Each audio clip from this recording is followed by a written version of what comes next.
Video में आज हम डिस्कस करेंगे पेपर 1 सितंबर 2020 शिफ्ट 1 का पूरा previous year question answer with detail explanation के साथ। 50 क्वेश्चन पूरे डिस्कस किए जाएंगे। वीडियो थोड़ा सा लंबा है लेकिन बहुत इंपॉर्टेंट है, तो बने रहिए हमारे साथ। एक नज़र में सब कवर आपका हो जाएगा। पर होगा सिलेक्शन 100%। अगर आपको सितंबर 2020 पेपर 1 पेपर 2 की बाकी सारी शिफ्ट कवर करनी है तो वो आप करिए हमारे नए यूट्यूब चैनल स्टडीफाइड 2.0 पे, जिसका लिंक डिस्क्रिप्शन में दिया है। बाकी सारी टेस्ट सीरीज की वीडियो हमारे नए यूट्यूब चैनल पे आएंगी, क्योंकि ये खास चैनल है जहाँ पे यूजीसी नेट के लिए आपके लिए एमसीक्यूज डिस्कस किए जाएंगे, क्वेश्चन आंसर डिस्कस किए जाएंगे डिफरेंट टाइप्स के, जहाँ पे आपको प्रीवियस ईयर क्वेश्चन मिलेगा, यूनिट वाइज क्वेश्चन मिलेगा, सब कुछ आपको पेपर 1 पेपर 2 के लिए फ्री वीडियोस यहाँ पे मिलेगा, पूरा टेस्ट सीरीज। सो अभी सब्सक्राइब करिए, साथ में बेल आइकन प्रेस करिए। तो इस वीडियो में हम डिस्कस करेंगे सितंबर 2020 की शिफ्ट 1 24 सितंबर यानी कि 24 सितंबर 2020, यानी कि जो पेपर 24 सितंबर 2020 शिफ्ट 1 में हुआ था, आज हम इस वीडियो में उसे डिस्कस करेंगे। तो ऐसे ही देखिए, आपको पता है कि सितंबर 2020 का जो एग्ज़ाम है, यानी कि जो जून का एग्ज़ाम 2020 का शिफ्ट होके सितंबर में चला गया था, उस समय 24 शिफ्ट में यानी कि 24 शिफ्ट में एग्ज़ाम हुए थे। तो हम अपने डेली वीडियोस में हर एक शिफ्ट को कवर करेंगे, तो आपको सभी शिफ्ट के एग्ज़ाम यहाँ पे करवाए जाएंगे। तो जल्दी से चैनल को सब्सक्राइब करिए, साथ में बेल आइकन प्रेस करिए, क्योंकि हमने आज स्टार्ट किया है पेपर 1 से, धीरे धीरे करके हम पेपर 2 भी स्टार्ट करेंगे और उसके बाद हम मल्टीपल क्वेश्चन करते जाएंगे। आपको यूनिट वाइज क्वेश्चन भी करवाया जाएगा, आपको यहाँ पे प्रीवियस ईयर भी कराया जाएगा, पेपर 1 पेपर 2 का कंप्लीट आपको वीडियो डेली करवाया जाएगा। सो चलिए स्टार्ट करते हैं। देखिए, पहला क्वेश्चन है, पहले हम क्वेश्चन को समझेंगे, फिर उसके ऑप्शन देखेंगे, फिर उसके बाद हम इसका आंसर देखेंगे। मैं आपको कुछ टाइम दूंगा सोचने के लिए, उसके बाद फिर हम आंसर को डिस्कस करेंगे। सो देखिए, पहला क्वेश्चन है इंफॉर्मेशन एंड। सो देखिए, पहला ऑप्शन है ऑनलाइन लर्निंग, दूसरा ऑप्शन है लर्निंग थ्रू मोबाइल एप्लीकेशन यानी कि मोबाइल एप्लीकेशन के माध्यम से अधिगम, तीसरा है वेब बेस्ड लर्निंग यानी कि वेब आधारित अधिगम, और चौथा है ऑल द अबव यानी कि उपयुक्त सभी। ठीक है, लर्निंग को देखिए हिंदी में बोलते हैं अधिगम। ठीक है, तो यहाँ पे देखिए, यहाँ पे सिंपल सा पूछा गया है।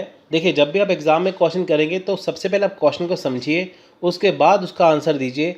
आपके 99% चांस होंगे आपका जो आंसर होगा वो करेक्ट होगा। तो देखिए, यहाँ पे पूछा गया है कि जो आईसीटी में क्या क्या चीज़ें होती हैं, क्या क्या चीज़ें शामिल हैं। ठीक है, आईसीटी का मतलब क्या है? इंफॉर्मेशन कम्युनिकेशन टेक्नोलॉजी, इनकी सूचना और संचार प्रौद्योगिकी। आप देखते हैं कि जो देखिए टेक्नोलॉजी का मतलब होता है कि जो हमारा काम आसान करती है। आप देखिए, पहले ज़माना था कि जब कबूतर उड़ाया करते थे, कबूतर के अंदर चिट्ठी डाल के उड़ाया करते थे ना, पैगाम भिजवाया जाता था। तो देखिए, वहाँ से लेके आज तक कंप्यूटर का ज़माना है, यूट्यूब का ज़माना है, ऑनलाइन ज़माना है, सब कुछ है। आपको कोई भी चीज़ ज़रूरत है, आप सीधे ही कहाँ से देखते हैं, गूगल पे सर्च करते हैं, यूट्यूब पे सर्च करते हैं। ये सब कुछ आपका यहाँ पे क्या है, आजकल डिजिटल हो चुका है। ठीक है, तो ये क्या है, ये आईसीटी का पार्ट है। तो देखिए, आपको दिखना है कि आईसीटी में कौन कौन सी चीज़ें शामिल होती हैं। तो यहाँ पे देखिए ऑप्शन दिए हैं नीचे। ऑप्शन देखिए यहाँ पे दिए हैं। पहला ऑप्शन है ए 1 और 2 ओनली यानी कि केवल 1 और 2 यानी कि ये सही है। दूसरा है 1 और 3 यानी कि केवल 1 और 3 यानी कि या ये सही है या ये सही है। तीसरा ऑप्शन है ऑप्शन नंबर सी केवल 1 यानी कि ये ही सही है, या ऑप्शन नंबर 4 4 ओनली या केवल ये सही है। तो आपको दिखना है इनमें से कि चारों में से कौन सा ऑप्शन सही है या चारों सही है क्या है। सो आप बिल्कुल 1 मिनट लगा के सोचिए। ठीक है, उसके बाद आपको मैं इसका आंसर बताऊंगा, उसे डिस्कस करेंगे। तो आप एक बार से देखिए, स्क्रीनशॉट ले लीजिए, आप एक बार से चेक कर लीजिए। अगर आपको देखिए ये अच्छे से करना है, क्योंकि देखिए इतना टाइम अगर रुकूंगा तो वीडियो बहुत लंबा हो जाएगा। आपको मैं साथ साथ इसका आंसर बताऊंगा। अगर आपको ये अच्छे से करना है, या तो आप इसका ऑनलाइन टेस्ट सीरीज ज्वाइन कर लीजिए, जिसका लिंक मैंने डिस्क्रिप्शन में दिया है, या आप इसका स्क्रीनशॉट खींचिए। स्क्रीनशॉट खींचने के बाद आप इसे अच्छे से देखिए, या वीडियो को पॉज करते करते देखिए। जैसे वीडियो चल रहा है आप इसे पॉज कर लीजिए, सोचिए, उसके बाद इसका आंसर लगाइए। ठीक है, तो इसका आंसर है ऑप्शन नंबर डी। यानी कि देखिए ऑप्शन नंबर डी में क्या है, आप सभी को पता है कि ये जो चारों ऑप्शन हैं ये उसी के हैं। आजकल क्या है, देखिए ऑनलाइन लर्निंग है यानी कि ऑनलाइन अधिगम है, लर्निंग थ्रू मोबाइल एप्लीकेशन है यानी कि मोबाइल एप्लीकेशन के माध्यम से अधिगम है। जैसे हमारा मोबाइल एप्लीकेशन है स्टडी भारत का, वहाँ पे आप ऑनलाइन टेस्ट सीरीज दे सकते हैं, ऑनलाइन स्टडी कर सकते हैं। आप देखिए डिफरेंट टाइप्स के जो आजकल यूट्यूब चैनल्स हैं, ठीक है, आजकल देखिए जो कोचिंग इंस्टीट्यूट है वो एक तरह से यूट्यूब चैनल बन चुके हैं। उन्होंने मोबाइल एप्लीकेशन लॉन्च किया है जिसके ऊपर आप जाएंगे आपको डिफरेंट टीचर मिल जाते हैं पढ़ाने के लिए। इनकी मोबाइल एप्लीकेशन के माध्यम से आप सीख सकते हैं, अपनी स्टडी को कर सकते हैं। वेब आधारित अधिगम है, इनकी वेब बेस्ड लर्निंग है। आप यूट्यूब गूगल वगैरह से आप देख सकते हैं, ठीक है, सारी चीज़ें आपको यहाँ पे मिल जाती हैं, ठीक है। आप देखिए online learning through mobile application, web based learning, ये तीनों ही चीज़ें किसके लिए है, आईसीटी के अंदर आती हैं। आई होप आपको ये क्वेश्चन समझ आया होगा।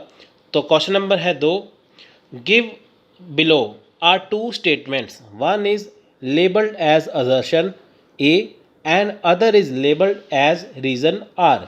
यानी कि देखिए नीचे दिए गए जो कथन हैं वो क्या है, एक को अभिकथन ए दिया गया है, दूसरे को तर्क आर दिया गया है। अब देखिए हमेशा स्टूडेंट को यहाँ दिक्कत आती है असर्शन रीज़न में, इनकी अभिकथन और तर्क में। देखिए जब भी आपके सामने ऑप्शन ऐसे आए, क्वेश्चन ऐसे आए, तो आपको इस समझ के करना है, ठीक है। तो देखिए जो पहला ऑप्शन है अभिकथन वाला, उसे आप मानिए क्वेश्चन और रीज़न को मानिए आप आंसर। तो इसके जरिए आपका जो क्वेश्चन आसानी से हो पाएगा, ठीक है। आदर्शन यानी कि अभिकथन ए को हम पढ़ते हैं। देखिए e commerce companies require personal data to serve the stake holders better. यानी कि जो ई कॉमर्स कंपनियां हैं उनके हितधारकों, यानी कि ई कॉमर्स कंपनी के हितधारकों को बेहतर सेवा प्रदान करने हेतु व्यक्तिगत डाटा की ज़रूरत होती है। अब देखिए ई कॉमर्स कंपनियाँ कौन सी हैं आजकल, आप देखिए ऑनलाइन कंपनियाँ आती हैं ना, आपका मोबाइल फ़ोन है ना, यानी कि देखिए आपका मोबाइल फ़ोन है और उसके बाद देखिए आपकी व्हाट्सएप है, फेसबुक है, और ऐसी बहुत सारी एप्लीकेशन, बहुत सारी ई कॉमर्स कंपनियाँ हैं जो आपने ऑनलाइन जो है वो अपना डाटा उनको दिया है। देखिए व्यक्तिगत डाटा अगर आपका उनके पास होगा तो आपको वो बेहतर सेवा दे पाएंगे। जब आप देखिए प्ले स्टोर से किसी भी ऐप को डाउनलोड करते हैं, उसमें आपको देखिए अपना नाम, फ़ोन नंबर या अपनी ईमेल आईडी से आपको लॉगिन करना होता है, जो आपका व्यक्तिगत डाटा, पर्सनल डाटा आपका उनके पास चला जाता है, जिसके हिसाब से फिर आपको वो अपनी सेवाएं या वो आपको अपनी सर्विस देते हैं, ना। तो ये हो गया अभिकथन। दूसरा तर्क क्या है, इन द प्रोसेस प्राइवेसी में गेट कॉम्प्राइज, यानी कि इस प्रक्रिया में निजता से समझौता करना पड़ सकता है। देखिए क्वेश्चन ये, इसको हमने माना, इसको हमने आंसर माना। ये कहते हैं कि अगर कोई ई कॉमर्स कंपनियां हैं, उसके हितधारक जो हैं, उसको अगर आपको जो इसका उपयोग करते हैं उसको बेहतर सेवा देनी है तो उसका व्यक्तिगत डाटा की ज़रूरत है, लेकिन इस प्रक्रिया में क्या है, निजता से समझौता होता है। लेकिन देखिए अगर आप किसी को अपना डाटा उसमें डालते हैं ऐप में, है ना, तो उसमें क्या है कि आपके जो निजी जानकारी वहाँ पे मिल जाती है। देखिए बहुत सारे क्या करते हैं, व्हाट्सएप पे स्टेटस लगाते हैं, अपनी फैमिली की फ़ोटो, अपनी फ़ोटो लगा देते हैं, फेसबुक पे लगा देते हैं, हर मोमेंट की फ़ोटो लगा देते हैं, हम ये कर रहे हैं, हम वो कर रहे हैं, हम वहाँ घूमने गए, तो वो व्यक्तिगत डाटा हो गया, है ना, वो चीज़ें। अब देखिए यहाँ पे जो स्टेटमेंट हमने पढ़ लिया, अब नेक्स्ट हमें क्या करना है, नेक्स्ट हमें दिया हुआ है यहाँ पे, ये लिखा है, in the light of above statement choose the most appropriate answer from the option given below. यानी कि देखिए उपयुक्त कथनों के आलोक में निम्नांकित विकल्पों में से सर्वाधिक उपयुक्त उत्तर चुनें, यानी कि हमें देखिए इनमें से उपयुक्त उत्तर चुनना है। सो देखिए ऑप्शन क्या है, ऑप्शन देखिए यहाँ पे लिखा है पहला ऑप्शन ए, यानी कि both A and R are correct and R is the not correct explanation of A. यानी कि ए और आर दोनों सही हैं और आर ए की सही व्याख्या नहीं है, यानी कि बताया गया है कि ये और ये सही है लेकिन जो आर है वो ए की सही व्याख्या नहीं है। दूसरा ऑप्शन है both A and R correct and R is the correct explanation of A, यानी कि ए और आर दोनों सही हैं और आर जो है वो ए की सही व्याख्या है। उसके बाद देखिए तीसरा ऑप्शन यहाँ पे है नीचे, तीसरा ऑप्शन यहाँ पे देखिए बताया गया है A is correct but R is not correct, यानी कि ए सही है परंतु आर सही नहीं है, और A is not correct but R is correct, यानी कि ए सही नहीं है परंतु आर सही है। ठीक है, आप देखिए स्टेटमेंट को अच्छे से पढ़िए। देखिए वो कहते हैं कि ई कॉमर्स जो कंपनियां हैं अगर उनको सर्विस प्रोवाइड करवानी है, जैसे मान लीजिए आपने कोई ऐप डाउनलोड किया, ठीक है, अगर उनको आपको सर्विस देनी है तो आपको वहाँ पे अपना व्यक्तिगत डाटा, पर्सनल डाटा आपको शेयर करना पड़ेगा। तो आर कहता है कि अगर आपने वो दिया लेकिन वहाँ पे क्या है, निजता से समझौता है, इनकी आप अपनी पर्सनल चीज़ किसी को दे रहे हैं, क्या ये सही है? आप अपना दिमाग लगा के सोचिए, ठीक है, आपको इसका आंसर खुद ब खुद मिल जाएगा। ABCD में आपको चुनना है। तो देखिए इसका राइट आंसर है पर्सनल डाटा, यानी कि इसका ऑप्शन नंबर बी है इसका राइट आंसर, यानी कि ए और आर दोनों सही है और आर ए की सही व्याख्या है। देखिए बिल्कुल सही है। जब भी ई कॉमर्स कंपनियां होती हैं, आपको जो व्यक्तिगत डाटा ज़रूरत होती है, तो वहाँ पे क्या है, निजता से समझौता हो जाता है। आप देखिए यहाँ पे क्या है, personal data is need to better serve stake holder.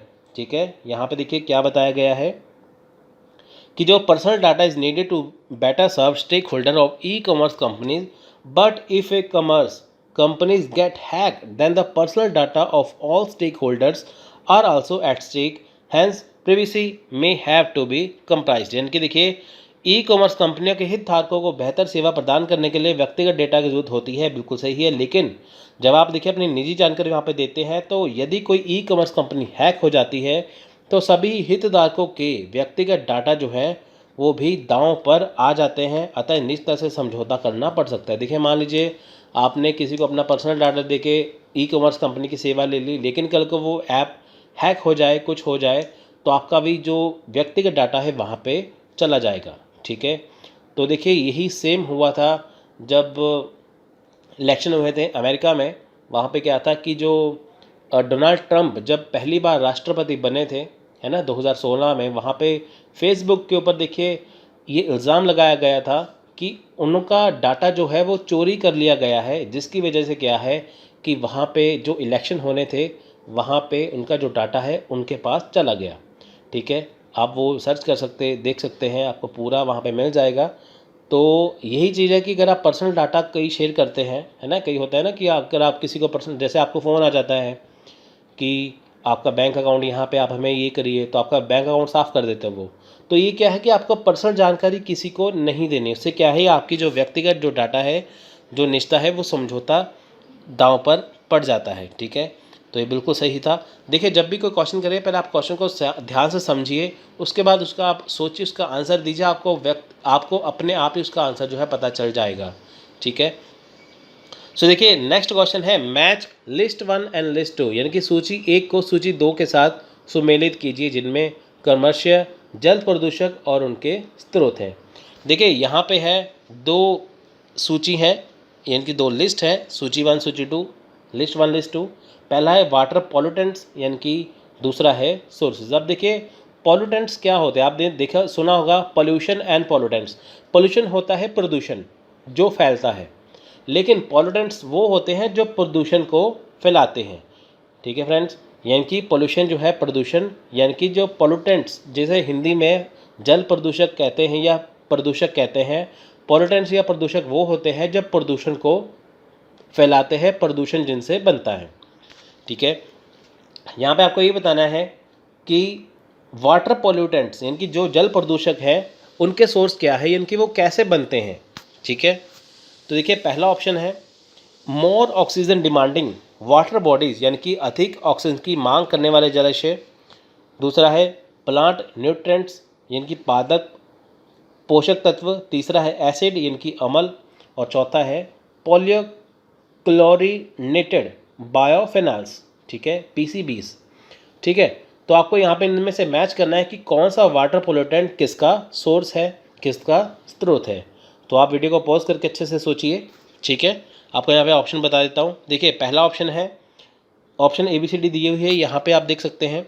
देखिए पहला वो बताता है कि A का 4 है, B का 3 है, C का 2 है, D का 1 है। ऑप्शन नंबर B है A का 4, B का 2, C का 1 और D का 3।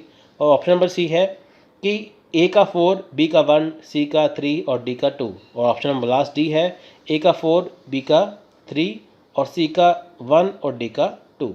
ठीक है, आप यहाँ पे देख सकते हैं। देखिए ये क्वेश्चन सबसे आसान होते हैं। अगर आपने मान लीजिए किसी एक को भी यहाँ पे पकड़ लिया, ठीक है, आपका क्वेश्चन यहाँ पे आसान हो जाएगा। ठीक है, किसी भी एक को, मान लीजिए आपने A को 4 से कर दिया, आपको पता है कि A का 4 से कहाँ पे है। ठीक है, ये तो सभी में कॉमन है। मान लीजिए आपने कर दिया कि C का 1 में है। ठीक है, तो आपको देखिए पता चलेगा C का 1 में कहाँ पे है, लास्ट में है और B में है। ठीक है, मान लीजिए आपने पकड़ लिया कि C का 1 में है, तो ऑप्शन नंबर B और D बच जाएंगे और A और C यहाँ पे हट जाएगा, यानी कि फिर आपको दोनों में से कोई एक चूज़ करना है। ठीक है, आपको मैं एग्जांपल बता रहा था तो आप दिमाग लगा कर सोचिए, ऑप्शन यहाँ पे आप वीडियो को पॉज कर लीजिए, ठीक है। तो इसका आपको मैं आंसर बताने चाह रहा हूँ, तो इसका आंसर है ऑप्शन नंबर बी, ठीक है। ऑप्शन नंबर बी क्या है, ये वाला, यानी कि ए का 4, बी का 2, सी का 1 और डी का 3, ठीक है। आप यहाँ पे देख सकते हैं, ठीक है, सी का 1 मैंने आपको बताया ना, जैसे सी का 1 है, फॉर एग्जांपल मैंने आपको बता दिया कि सी का 1 के अगर आप जोड़ दें तो देखिए C1 बी में है और डी में है, ए में नहीं है और सी में नहीं है, तो यानी कि आपको दोनों में से कोई एक चूज़ करना है। सो देखिए ये है इसका, ए का 4 से है, यानी कि जो ऑक्सीजन जो है डिमांड करते हैं वाटर बॉडीज़, वो पेपर मिल से जो निकलता है ना प्रदूषण, उससे है। प्लांट न्यूट्रिएंट्स जो है वो अधिक वॉशिंग पाउडर कृषि अपक्षय से होते हैं, ठीक है। उसके बाद देखिए एसिड जो है वो माइन ड्रेनेज, यानी कि खान अपवहन, जो खान होती है उनको ड्रेनेज, जो उनका अपवहन होता है उससे होता है। और पॉलीक्लोरेटेड बायोफिनाल्स जो है वो अपशिष्ट भस्मीकरण और विषाक्त पाटन स्थल से होती है। देखिए अगर आपको ये अच्छे से पढ़ना है, समझना है, तो आपको इसके लिए जो है वो पीपल डेवलपमेंट एनवायरनमेंट आपको पढ़ना होगा, ठीक है। अगर आपको देखिए थ्योरी की वीडियो करनी है बिल्कुल फ्री में, ठीक है, लिंक आपको मैं डिस्क्रिप्शन में दे दूंगा, वहाँ पे जाइए, आपको 10 यूनिट के लिए 10 वीडियो मिल जाएंगी, पूरा पेपर 1 वहाँ पे कवर है, आप उसे अच्छे से करिए, तो उसके बाद ये क्वेश्चन करेंगे आपको आसानी हो जाएगी। तो देखिए नेक्स्ट क्वेश्चन है, सो देखिए नेक्स्ट क्वेश्चन है, consider the following numbers series, यानी कि निम्नलिखित संख्या क्रम पर विचार करिए। यहाँ पे देखिए नंबर दिए हैं, यहाँ पे वो नंबर क्या है, ये वाले 2, 10 यानी कि 2, 10, 30, 68 एक्स, यानी कि 2, 10, 30, 68, उसके बाद एक्स है, उसके बाद क्या आएगा। ठीक है, आपके सामने ऑप्शन यहाँ पे दिए हुए हैं, यानी कि 92 आएगा, 130 आएगा, 88 आएगा या 76 आएगा। तो देखिए इसका आंसर है ऑप्शन नंबर बी, ठीक है, यानी कि 130। वो कैसे आया, देखिए यहाँ पे देखिए टेबल चल रहा है, यानी कि यहाँ पे क्या है, क्यूब चल रही है। देखिए 1 की क्यूब प्लस 1, यानी कि 1 को अगर हम 3 बार गुणा करें तो हमारे पास 1 आएगा। 1 की क्यूब, 1 की क्यूब प्लस 1, यानी कि यहाँ पे आ गया 2, और 2 की क्यूब यानी कि 2 को अगर हम 3 बार गुना करें, 2 दूनी 4, दूनी 8, ठीक है। तो ऐसे देखिए 3 की क्यूब, 4 की क्यूब, 5 की क्यूब। यहाँ पे क्या है कि जितने यहाँ पे फर्स्ट में ऑप्शन दिया है वहाँ पे उतने आपको प्लस करने हैं। 1 की क्यूब में 1 प्लस किया, 2 की क्यूब में 2 प्लस किया, 3 की क्यूब में 3, 4 की में 4 और 5 की क्यूब में 5। तो ऑप्शन आया ऑप्शन नंबर बी, यानी कि 130। तो इसका ये आंसर बना, ये नंबर से इसका क्वेश्चन है।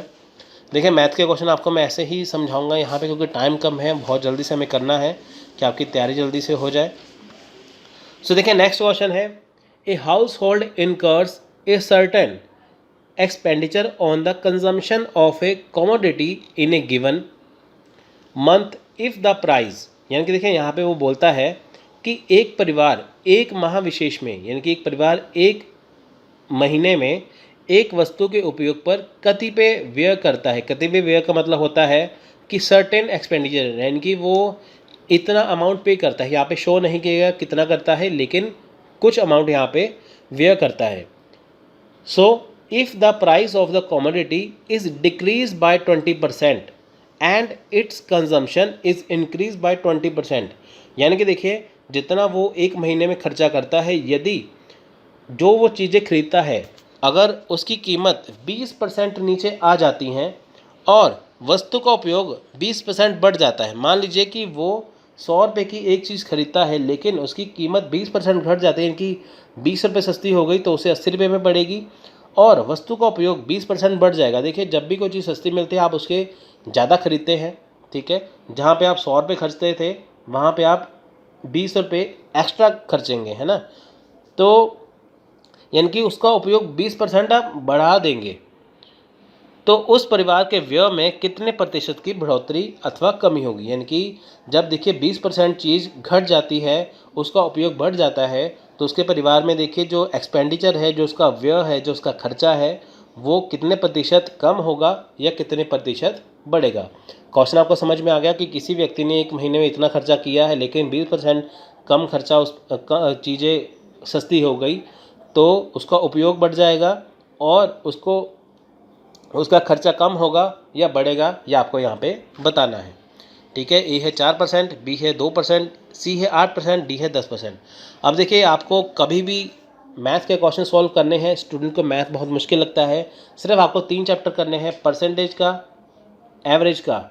एवरेज को हिंदी में, परसेंटेज को हिंदी में कहते हैं प्रतिशत, एवरेज को हिंदी में कहते हैं औसत, और रेशो का यानी कि अनुपात, यानी कि प्रतिशत, औसत और अनुपात, परसेंटेज, एवरेज, रेशो। आपको 3 चैप्टर करने हैं, आपका मैथ यहाँ पे कवर हो जाएगा, आपका यहाँ पे डाटा इंटरप्रिटेशन हो जाएगा, आपका यहाँ पे सभी कुछ यहाँ पे मैथ कवर हो जाएगा यूजीसी नेट के लिए।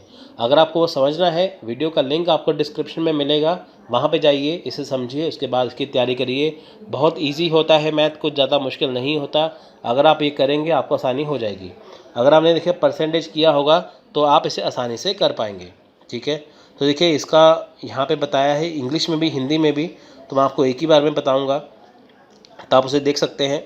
ठीक है, तो देखिए यहाँ पे क्या लिखा है, यहाँ पे देखिए आप लिखा हुआ है कि हम सबसे पहले बढ़ते हैं। देखिए, let the value of the object, यानी कि देखिए कोई कीमत है, यानी कि कोई वस्तु है, उसको एक्स मान लीजिए जिसकी कीमत थी, और कंज्यूम यानी कि जो उसका उपयोग है वो हमने वाई मान लिया। अब एक्स को वाई से गुणा करते हैं, यानी कि एक्स वाई आ गया। अब देखिए उसने बताया था कि जो चीज़, ठीक है, जो चीज़ है, यानी कि ये वो चीज़ है जो उसने ली है, ये इसका उपयोग किया है, तो उसको गुणा कर दिया, एक्स वाई आ गया। अब देखिए वो डिक्रीज़ हो गया, यानी कि वो डिक्रीज़ हो गया, यानी कि जो चीज़ ये एक्स वाली 100 रुपये की थी, मान लीजिए वो 20% कम हो गई, वो 80 रुपये की हो गई, है ना। कंजम्पशन उसका बढ़ गया 20%, यानी कि जो उसका उपयोग था वो 20% बढ़ गया। अब देखिए यहाँ पे जो x की वैल्यू है वो 80 आ गई, 80x आ गई। 80 कहाँ से आया, इसने यहाँ पे 100 मान लिया, 100 में से 20 को माइनस किया, उसका 80x आ गया, और 80x के बाद इसे क्या किया, 20 से काट दिया, तो यहाँ पे 4x और 5 आ गया। ठीक है, आप इसे अच्छे से देख लीजिए। उसके बाद देखिए ये जो वो चीज़ है जो उसने पहले 100 रुपये में लेता था, लेकिन अभी उसे 80 रुपये में मिल रही है, लेकिन अब इसका क्या है, उपयोग बढ़ गया, कंजम्पशन बढ़ गया। और देखिए वाई को 120 कहाँ से आया, स्टूडेंट कहेंगे एक 100 में से 20 प्लस हो गया, ये 100 हमने माना है क्योंकि हमें रकम में कुछ भी दिया नहीं है, इसलिए 100 मान लिया। जब भी कुछ नहीं दिया था तो आप उसे 100 मान लेते हैं। ठीक है, तो कंजप्शन देखिए यहाँ पे उसका 20% बढ़ गया, इनकी 120 हो गया, और जो कीमत थी वो 20 रुपये कम होगी तो 80 रह गया। तो यहाँ पे इसको भी करने के बाद 6y/5 आ गया। ठीक है, यहाँ पे ऊपर भी 4x/5 आ गया। तो इसमें आपस में इन्होंने क्या किया, ऑब्जेक्ट को और कंजम्पशन को, यानी कि जो चीज़ है उसको, और साथ में जो उसकी जो मूल्य है, जो उपभोग है, उसे क्या किया, आपस में कर दिया। ठीक है, तो इसको आपस में करके यहाँ पे 24xy आ गया, 25 आ गया, और डिफरेंस देखना है, यहाँ पे 24xy/25 को माइनस कर दिया x। अब देखिए जब यहाँ पे 24x माइनस 25x किया बटा 25, यहाँ पे क्या है, xy/25 आ गया। ठीक है, ये क्या आया, रिडक्शन इन एक्सपेंडिचर, यानी कि वो चीज़ है जो व्यय में कमी है। ठीक है, जो व्यय में कमी आ गई। यहाँ पे देखिए डिज़ायर परसेंटेज क्या है, डिज़ायर परसेंटेज का मतलब क्या है, यहाँ पे अभीष्ट प्रतिशत, वो क्या है, x/25, ये वाला मल्टीप्लाई, ये मल्टीप्लाई का निशान है बीच में, इसको 100 से गुणा किया बटा एक्स वाई। अब देखिए यहाँ पे क्या है, xy/25, इसको हमने 100 से मल्टीप्लाई इसलिए किया क्योंकि देखिए यहाँ पे उन्होंने प्रतिशत पूछा है। जब भी आप प्रतिशत पूछते हैं उसको 2 तरीके हैं, अगर आपको परसेंटेज दिया है तो उसके बटा नीचे लगाएंगे 100, अगर परसेंटेज नहीं दिया, देखिए यहाँ पे कुछ भी परसेंटेज नहीं है, तो इसके आप साथ में मल्टीप्लाई 100 करेंगे। ठीक है, अगर दिया है यहाँ पे, अगर एक्स वाई के साथ परसेंटेज होता तो 100 नीचे आता, लेकिन अभी यहाँ पे एक्स वाई के साथ परसेंटेज का निशान नहीं है तो साथ में आएगा। यहाँ पे करके बटा एक्स वाई किया तो यहाँ पे आपका आ गया 1/25। अब देखिए एक्स वाई को उन्होंने 1 मान लिया, 1/25 × 100, और इसका आ गया 4%, 4%। ये अब देखिए आपको ये ऐसे मुश्किल लगेगा, लेकिन अगर आपने अच्छे से समझा होगा तो आपको ये आसान लगेगा। मैथ्स वो चीज़ होती है जितना आप उसे करेंगे उतना ही आपको आएगा। ये प्रैक्टिस के ऊपर बेस्ड होता है, ये पढ़ के नहीं आता, ये आपको समझ के आता है। तो वीडियो का लिंक डिस्क्रिप्शन में दिया है, वहाँ पे जाइए, इसे करिए, आपका पूरा पता चल जाएगा। ठीक है, सो नेक्स्ट देखिए क्वेश्चन है, which of the following entries of the Indian constitution deals with coordination and determination of standards in institution for higher education और रिसर्च और साइंटिफिक एंड टेक्निकल इंस्टीट्यूशन की भारत के संविधान में निम्नलिखित में से किस प्रविष्टि में उच्च शिक्षा संस्थानों अथवा अनुसंधान संस्थानों अथवा वैज्ञानिक और तकनीकी संस्थानों के समन्वय और निर्धारण का उल्लेख है। ठीक है, यानी कि देखिए भारत का जो संविधान है उसमें देखिए बताया गया है कि कौन सा वो किस प्रविष्टि में, ठीक है, किस प्रविष्टि में बताया है, इनकी किस एंट्री में बताया है, ठीक है, कि शिक्षा संस्थान है, उन अनुसंधान है, वो किस में है। तो देखिए यहाँ पे है एंट्री 63, एंट्री 64, एंट्री 65 और एंट्री 66। ठीक है, तो देखिए यह है entry 66 in the union list. आप सभी को पता है कि हमारे पास 3 तरह की लिस्ट है, स्टेट लिस्ट है, यूनियन लिस्ट है और सेंट्रल लिस्ट होती है। ठीक है, यानी कि केंद्रीय सूची, राज्य सूची और केंद्र सूची, राज्य सूची और समवर्ती सूची। ठीक है, ये आ गई ना हमारे पास 3 तरह की प्रविष्टि। देखिए एंट्री प्रविष्टि ऐसा कुछ आप उसको ऐसे मत समझिएगा, ये थोड़ा सा टेक्निकल इसमें डाल दिया गया है, थोड़े से वर्ड थोड़े से मुश्किल लगते हैं। ठीक है, तो आप उसे ऐसे मत समझिएगा, तो ये बहुत ही आसान भाषा में भी आप इसे कर सकते हैं। ठीक है, मैं आपको फिर बता देता हूँ, हमारे जो कॉन्स्टिट्यूशन है वहाँ पे 3 तरह की लिस्ट होती हैं। पहली है यूनियन लिस्ट, दूसरी है स्टेट लिस्ट, तीसरी है कॉन्करेंट लिस्ट। ठीक है, जिसे हम कहते हैं केंद्र सूची, राज्य सूची और समवर्ती सूची। कॉन्करेंट लिस्ट होती है तीसरी, जिसमें केंद्र और राज्य दोनों ही आते हैं। अब ये बात करते हैं केंद्र की, यूनियन लिस्ट की। ठीक है, तो यूनियन लिस्ट में आप देखेंगे 66 यहाँ पे होते हैं सब्जेक्ट, जिसमें क्या है कि ये सारी चीज़ें आती हैं। ठीक है, ये भारत का जो संविधान है, इंडिया की जो कॉन्स्टिट्यूशन है, उसमें 7 जो शेड्यूल दिया है उसमें है। देखिए हमारे पास क्या है, संविधान में 25 पार्ट्स होते हैं, 25 भाग हैं, 12 शेड्यूल है, 12 अनुसूचियाँ हैं और 348 के आसपास हमारे क्या है आर्टिकल्स हैं, यानी कि अनुच्छेद हैं। ठीक है, तो ये देखिए 12 शेड्यूल है, इसमें से जो शेड्यूल 7 है उसमें लिस्ट की बात की गई है। ठीक है, इसमें लिस्ट की बात की गई है। ठीक है फ्रेंड्स, तो अगर आपको लिस्ट यहाँ पे देखना है तो आप यहाँ पे देख सकते हैं। ठीक है, ये 66 है। 66 का मतलब है कि जो 66 सब्जेक्ट हैं, 66 विषय हैं जो हमारी यूनियन लिस्ट में है। ठीक है, तो देखिए अगला क्वेश्चन है question number 7। Given below are 2 statements, one is labelled as assertion and other is labelled as reason. यानी कि देखिए यहाँ पे फिर से अभिकथन और तर्क वाला क्वेश्चन यहाँ पे आ गया, रीज़न वाला, असर्शन रीज़न वाला। तो देखिए पहला जो असर्शन है, इनके अभिकथन है वो क्या है, वो है despite increasing vulnerability to natural disasters many communities resist adopting mitigation programmes and major.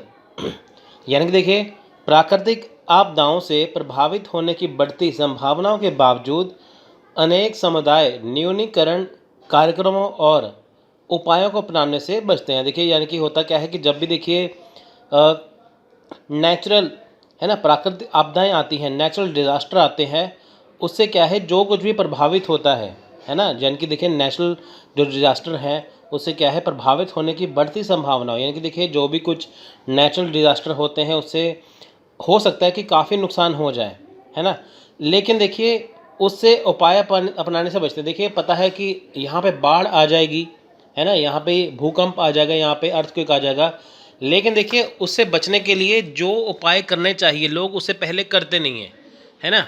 तो यहाँ पे ये बताया गया है, ये है असर्शन। रीज़न है mitigation is often perceived by communities as being incompatible with their cultural practice। यानी कि समुदाय न्यूनीकरण को प्राय अपनी सांस्कृतिक प्रथाओं के परस्पर विरोधी मानते हैं। देखिए यहाँ पे होता क्या है, जैसे किसी जगह पे अर्थक्वेक पता है आ जाता है ना, कहीं बाढ़ आ जाती है, लेकिन फिर भी लोग उसका उपाय ढूंढते नहीं हैं, उससे बचने के लिए कुछ करते नहीं हैं। तो देखिए लोग यहाँ पे क्या करते हैं कि यहाँ पे देखिए समुदाय बने हुए हैं, ग्रुप्स बने हुए हैं, वो क्या करते हैं कि इसे अपनी संस्कृति की प्रथाओं के विरोध मानते हैं, विरोधी मानते हैं, इसलिए कुछ भी वो उपाय नहीं करते। देखिए जब सब कुछ ख़त्म हो जाता है फिर वो कहते हैं कि हाँ ये हो गया वो हो गया, लेकिन उसे बचने के लिए पहले वो कुछ करते नहीं हैं। ठीक है, तो ये क्या सही है? सो देखिए यहाँ पे ऑप्शन दिए हैं, both A are correct and R is a correct explanation of A, यानी कि ए और आर दोनों सही है और आर ए की सही व्याख्या है, यानी कि ऑप्शन नंबर 1, यानी कि जो ए और आर दोनों सही है। ठीक है, और बोथ क्या है, ए और आर करेक्ट है लेकिन आर ए की सही व्याख्या नहीं है। ऑप्शन नंबर बी में है कि ए सही है लेकिन आर भी सही है, लेकिन आर सही की क्या है, व्याख्या नहीं है। ठीक है, यानी कि जो आर है वो अच्छे से एक्सप्लेन नहीं किया गया। सी है, A is not correct but R is correct, इनकी ये बताया गया है कि जो ए सही नहीं है लेकिन आर सही है। और डी है, ए करेक्ट है आर करेक्ट नहीं है। तो आपको बताना है इसमें से दोनों में से क्या सही है, तो आप इसमें से देखिए। ठीक है, दोनों में से क्या सही होना चाहिए। ठीक है फ्रेंड्स, तो देखिए अब देखिए यहाँ पे है क्या, ऑप्शन नंबर डी, यानी कि देखिए आर सही है, सॉरी ए सही है और आर ए की सही व्याख्या नहीं है। अब देखिए यहाँ पे ये सिंपल कहा गया है कि लोग जहाँ पे देखिए नेचुरल डिज़ास्टर होते हैं, प्राकृतिक आपदाएं होती हैं, उसको अपनाने की कार्यक्रम नहीं करते। तो रीज़न में ये बताया गया है कि वो उसे अपने संस्कृति के विरोधी मानते हैं। अब देखिए यहाँ पे ये स्टेटमेंट मैच नहीं करते। अब देखिए मान लीजिए कहीं पे जैसे जापान की एग्जांपल लेते हैं, वहाँ पे आपको पता है कि दुनिया का सबसे ज़्यादा भूकंप अर्थक्वेक वहीं पे आते हैं, तो वहाँ पे लकड़ी के घर बने हैं, है ना। तो ऐसा थोड़ी वो कहेंगे कि नहीं भूकंप चाहे आ जाए, अर्थक्वेक आ जाए, लेकिन हम इसे हटेंगे नहीं, हम अपने वही घर बनाएंगे, है ऐसा नहीं है। क्योंकि ए सही है और आर ए की सही व्याख्या नहीं है। ठीक है, सो देखिए उसके बाद क्वेश्चन नंबर 8 है, in communication process when the sender and receiver interchange their roles in respect of sending and receiving the message it is called, यानी कि देखिए जब भी संप्रेषण की प्रक्रिया में, अब देखिए कम्युनिकेशन को हिंदी में कहते हैं संप्रेषण। देखिए कम्युनिकेशन का मतलब क्या है, कम्युनिकेशन का मतलब है कि जब हम अपना मैसेज किसी के द्वारा पहुंचाते हैं, जैसे देखिए मैं आपको ये वीडियो बना के दे रहा हूँ और आप ये वीडियो हमारे YouTube चैनल स्टडी भारत 2.0 पे देख रहे हैं। ठीक है, तो ये क्या है, कम्युनिकेशन प्रोसेस है। ये क्या है, कम्युनिकेशन है, यानी कि मैं आपको जो चीज़ पढ़ा रहा हूँ सितंबर 2020 पेपर 1 के लिए, आप उसे YouTube के माध्यम से देख रहे हैं। तो मेरा आपसे कम्युनिकेशन संप्रेषण किससे हुआ, YouTube से। ठीक है, तो इसमें क्या है, दो चीज़ें होती हैं, सेंडर और रिसीवर। सेंडर मतलब मैं, रिसीवर मतलब आप, यानी कि जो मैसेज देने वाला है वो है सेंडर, जो मैसेज लेता है वो है रिसीवर। अब देखिए यहाँ पे कहा गया है कि कम्युनिकेशन की प्रक्रिया में जब प्रदाता और अदाता यानी कि सेंडर और रिसीवर संदेश भेजने और प्राप्त करने के संदर्भ में अपनी भूमिकाओं की अदला बदली करते हैं, तो ये क्या कहलाता है, इनकी, जब देखिए मैं आपको ये मैसेज दे रहा हूँ, आप ये मैसेज ले रहे हैं। ठीक है, आप दोस्त से फ़ोन पे बात कर रहे हैं, आपने अपने दोस्त को फ़ोन किया, आप मैसेज दे रहे हैं, वो मैसेज ले रहा है, तो इसे क्या कहते हैं, ये कौन सा कम्युनिकेशन है। देखिए यह है ट्रांजैक्शनल मॉडल, इनकी सम व्यवहारात्मक प्रतिरूप, यूनिवर्सल मॉडल यानी कि सार्वभौम प्रतिरूप, सिंगुलर फ्लो मॉडल इनकी एकल प्रभाव प्रतिरूप, और प्लूरिस्टिक मॉडल बहुलवादी प्रतिरूप। ठीक है, तो यहाँ पे ये ऑप्शन बताया गया है इसमें, तो आपको इसमें से करेक्ट करना है, आपको सेलेक्ट करना है कि क्या है उसमें। ठीक है, उसमें सेलेक्ट करके देखिए। तो देखिए इसका जो ऑप्शन नंबर है, इसका जो आंसर है वो है ए। ठीक है, ये है ट्रांजैक्शनल मोड यानी कि सम। तो देखिए आंसर है A, in the process of communication when the provider and pay exchange their roles in the context of sending and receiving message, it is called a transactional mode of communication, indicated the communication is a complete. Generally this model is an exchange of communication in which communication take place from both sides. यानी कि देखिए संप्रेषण की प्रक्रिया में जब प्रदाता और अदाता संदेश भेजने और प्राप्त करने के संदर्भ में अपनी भूमिका की अदला बदली करते हैं, तो यह संप्रेषण का समव्यवहारात्मक प्रतिरूप कहलाता है, जो यह दर्शाता है कि संप्रेषण पूरा हुआ है। उसके बाद सामान्यतः यह प्रतिरूप संप्रेषण का आदान प्रदान है जिसमें सम प्रश्न दोनों तरफ से होता है। देखें यहाँ पे क्या है, सिंपल सा यहाँ पे क्या था कि आपको पूछा गया कि जो आदान प्रदान करते हैं अपने संदेश का, है ना, तो क्या है वो है संवहनात्मक प्रतिरूप ट्रांजैक्शन। अब देखें यहाँ पे क्या है कि ट्रांसफ़र हो रही है नॉलेज, है ना।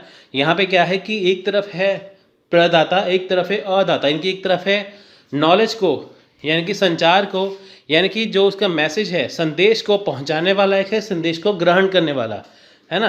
तो इसमें क्या है कि आपस में ये संव्यवहारात्मक प्रतिरूप कहलाता है। क्योंकि देखिए यहाँ पे क्या है कि अपनी वो भूमिकाओं की अदला बदली करते हैं। अदला बदली मतलब एक मैसेज दे रहा है, दूसरा मैसेज ले रहा है, दूसरा मैसेज समझ रहा है। जैसे मैं आपको पढ़ा रहा हूँ और आप ये पढ़ रहे हैं, है ना, तो वो चीज़ हो गई। सो नेक्स्ट है, which of the following pramanas are accepted by Vaisheshika philosophy. निम्नलिखित में से कौन से प्रमाण वैशेषिक दर्शन में स्वीकार किए जाते हैं। तो देखिए यहाँ पे ये यूनिट नंबर 6 का क्वेश्चन है, ठीक है। प्रमाण का मैंने पढ़ाया था, आपने पढ़ा है। देखिए कि कौन से प्रमाण वैशेषिक दर्शन में है, ठीक है। तो देखिए प्रत्यक्ष, अनुमान, शब्द, उपमान, अर्थपति, अनुपलब्धि, ये सभी क्या है, ये सभी प्रमाण के प्रकार हैं, प्रमाण की टाइप्स हैं। तो आपको इनमें से देखो ऑप्शन चुनना है। ऑप्शन नंबर 1 कहता है 1 और 2, यानी कि सिर्फ दोनों ही, दो ही, ठीक है, केवल 1 और 2 ही यहाँ पे विशेषिक फिलॉसफी के अंदर आते हैं। फिर कहते हैं कि 3 और 4, ऑप्शन नंबर सी 5 और 6, ऑप्शन नंबर डी 3 और 5, ठीक है। तो आपको यहाँ पे ऐसे गैस करना है। तो उसका राइट आंसर है ऑप्शन नंबर ए, यानी कि देखिए यहाँ पे केवल 1 और 2 इसमें आते हैं, ठीक है। 1 और 2 इसमें आते हैं, यानी कि एस्टिमेशन और डायरेक्ट या प्रत्यक्ष, ठीक है। सो यहाँ पे क्या है, विशेषिका फिलॉसफी जो है उसके अंदर कौन से प्रमाण आते हैं, प्रत्यक्ष और अनुमान, ठीक है। सो नेक्स्ट क्वेश्चन है, the first open university in India was established in the year. अब देखिए भारत में प्रथम मुक्त विश्वविद्यालय की स्थापना किस वर्ष हुई थी, यानी कि देखिए जो इंडिया की फर्स्ट ओपन यूनिवर्सिटी है वो कब बनी। देखिए होता क्या है कि रेगुलर यूनिवर्सिटी होती है ना, सेंट्रल यूनिवर्सिटी होती है, ओपन यूनिवर्सिटी होती है। ओपन यूनिवर्सिटी में क्या है कि जब आप एडमिशन लेते हैं आप अपने घर बैठे पढ़ाई भी कर सकते हैं, ठीक है। जैसे IGNOU, Indira Gandhi national open university, यानी कि आप घर बैठे बैठे पढ़ाई कर सकते हैं। देखिए आप कहीं पे जा नहीं सकते, बिजी शेड्यूल है आपका, जॉब करनी पड़ती है, तो उन स्टूडेंट के लिए ओपन यूनिवर्सिटी बनाई जाती है कि वो घर बैठे बैठे कोर्स को कर सकते हैं। अभी ये पहली बार कब बना था, देखिए ऑप्शन नंबर आपके पास है, option number A 1982 1982, option number B 1980 1980, option number C 1985 यानी कि 1985, ऑप्शन नंबर डी 1986 1986।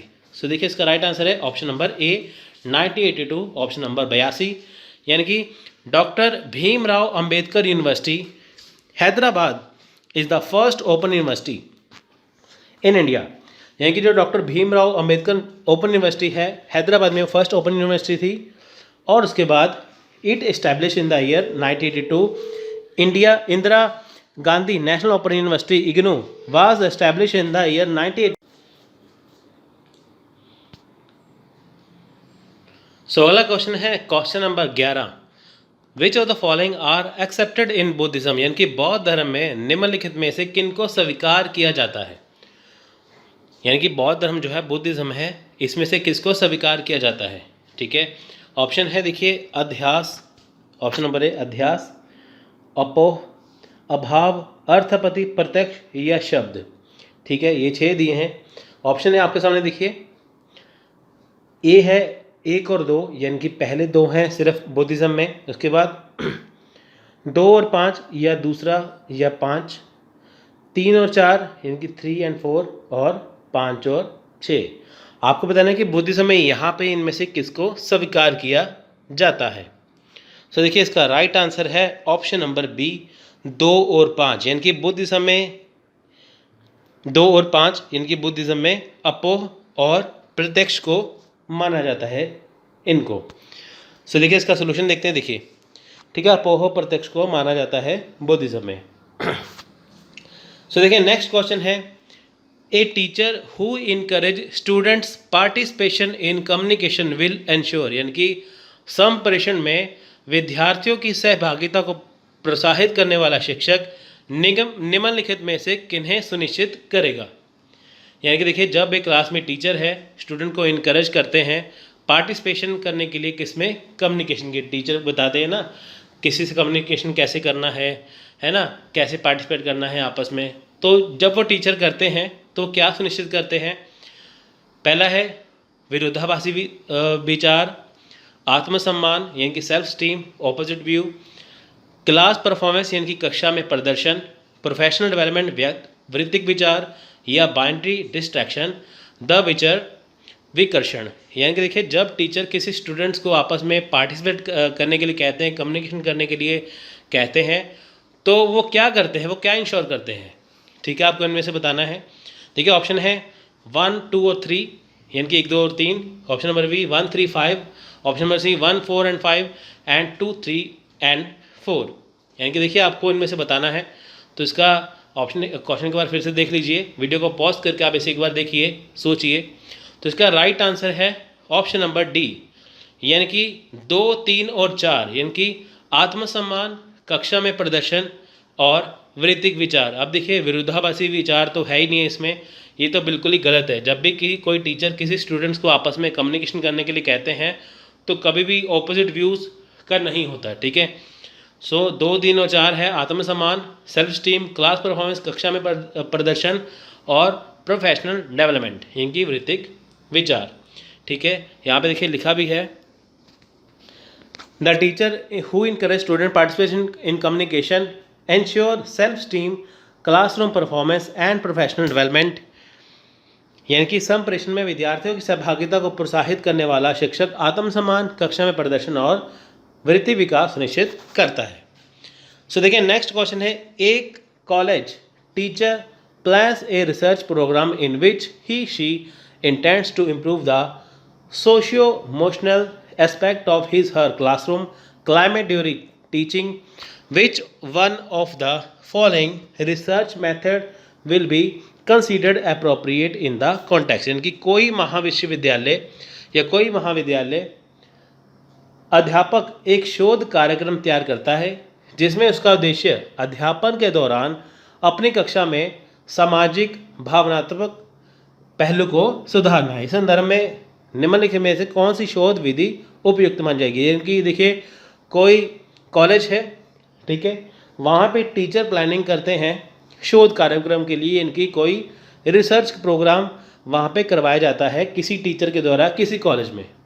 जब भी कोई टीचर किसी कॉलेज में कोई शोध प्रोग्राम या रिसर्च करवाते हैं तो उनका उद्देश्य क्या होता है? उनका उद्देश्य होता है अपनी सामाजिक भावनात्मक पहलू को सुधारना। तो इस संदर्भ में कौन सी विधि है? देखिए, एक्सपेरिमेंटल मेथड यानी कि प्रयोगमूलक विधि, डिस्क्रिप्टिव मेथड वर्णनात्मक विधि, एक्शन रिसर्च मेथड यानी कि क्रियात्मक अनुसंधान विधि, या हिस्टोरिकल मेथड ऐतिहासिक विधि। अब देखिए, यहाँ पे अगर आपने रिसर्च को अच्छे से पढ़ा होगा तो आपको पता है कि कितने बेसिक क्वेश्चन आते हैं। अब देखिए, बहुत आसान क्वेश्चन आता है, अगर आपने इसे पढ़ा होगा तो आप ऐसा झटपट आंसर आप इसका दे देंगे। तो इसका राइट आंसर है ऑप्शन नंबर सी, यानी कि क्रियात्मक अनुसंधान विधि। यानी कि देखिए, the functional research method will be useful if a college teacher prepares a research programme in which it aim to improve socio emotional initiatives in their classroom during teaching. Functional research is conducted to identify a problem and suggest a solution for its resolution. It is cyclic in nature. यानी कि देखिए, क्रियात्मक अनुसंधान विधि उपयोगी होगी यदि कोई महाविद्यालय शिक्षक एक शोध कार्यक्रम तैयार करे जिसमें उसका उद्देश्य शिक्षण के दौरान अपनी कक्षा में सामाजिक भावनात्मक पहल को सुधारना। यानी कि देखिए, जब भी कोई शिक्षक किसी कॉलेज में कुछ पढ़ाते हैं, कुछ शोध प्रोग्राम तैयार करते हैं, उनका उद्देश्य क्या है? अपने शिक्षण के दौरान जब भी वो पढ़ाते हैं उसमें क्या है, सामाजिक और भावनात्मक पहल दोनों ही आए, दोनों को ही सुधारा जाए। क्योंकि देखिए, आप उनसे सोशली कनेक्ट करते हैं, सामाजिक तौर पर कनेक्ट करते हैं और भावनात्मक तौर पर कनेक्ट करते हैं।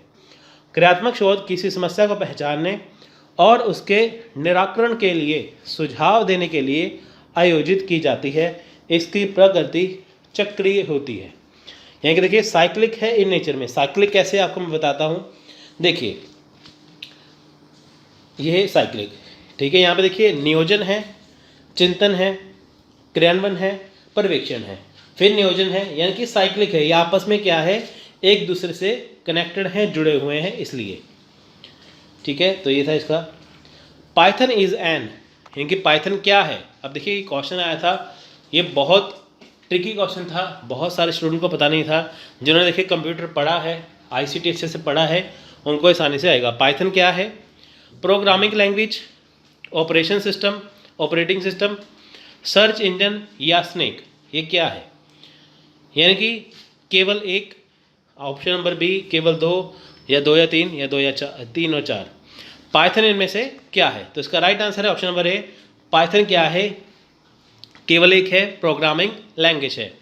Python as a high level programming language is classified, this is an open source software whose this mean that is use for free. अब देखिए पाइथन को एक उच्च स्तरीय प्रोग्रामिंग भाषा के रूप में वर्गीकृत किया जाता है। यह एक ओपन सोर्स सॉफ्टवेयर है जिसका तात्पर्य है कि यह मुफ्त में प्रयोग में लाया जाता है। अब देखिए पाइथन क्या है, ये हाई लेवल प्रोग्रामिंग लैंग्वेज है, किसमें, कंप्यूटर के अंदर। सो देखिए नेक्स्ट क्वेश्चन है, identifying the correct sequence of continents in decreasing order of their yearly carbon dioxide emission at present. वर्तमान में कार्बन डाइऑक्साइड के वार्षिक उत्सर्जन के आधार पर महादेशों के सही अवरोही क्रम की पहचान कीजिए। यानी कि देखिए जो वर्तमान समय में जो कार्बन डाइऑक्साइड के देखिए वार्षिक उत्सर्जन है इनकी, वो देश जहाँ पे कार्बन डाइऑक्साइड जो है वो हर साल निकलती है, उन देशों को लगाना है, यानी कि सीक्वेंस में, यानी कि अवरोही क्रम में, यानी कि किस देश की सबसे पहले ज़्यादा होती है। डिक्रीजिंग ऑर्डर यहाँ पे आपको लगाना है, ठीक है, घटते क्रम में। एक होता है आरोही क्रम, एक होता है अवरोही क्रम, ठीक है। इंक्रीजिंग होता है छोटे से बड़ा, इंक्रीज होना, और डिक्रीजिंग होता है बड़े से छोटा।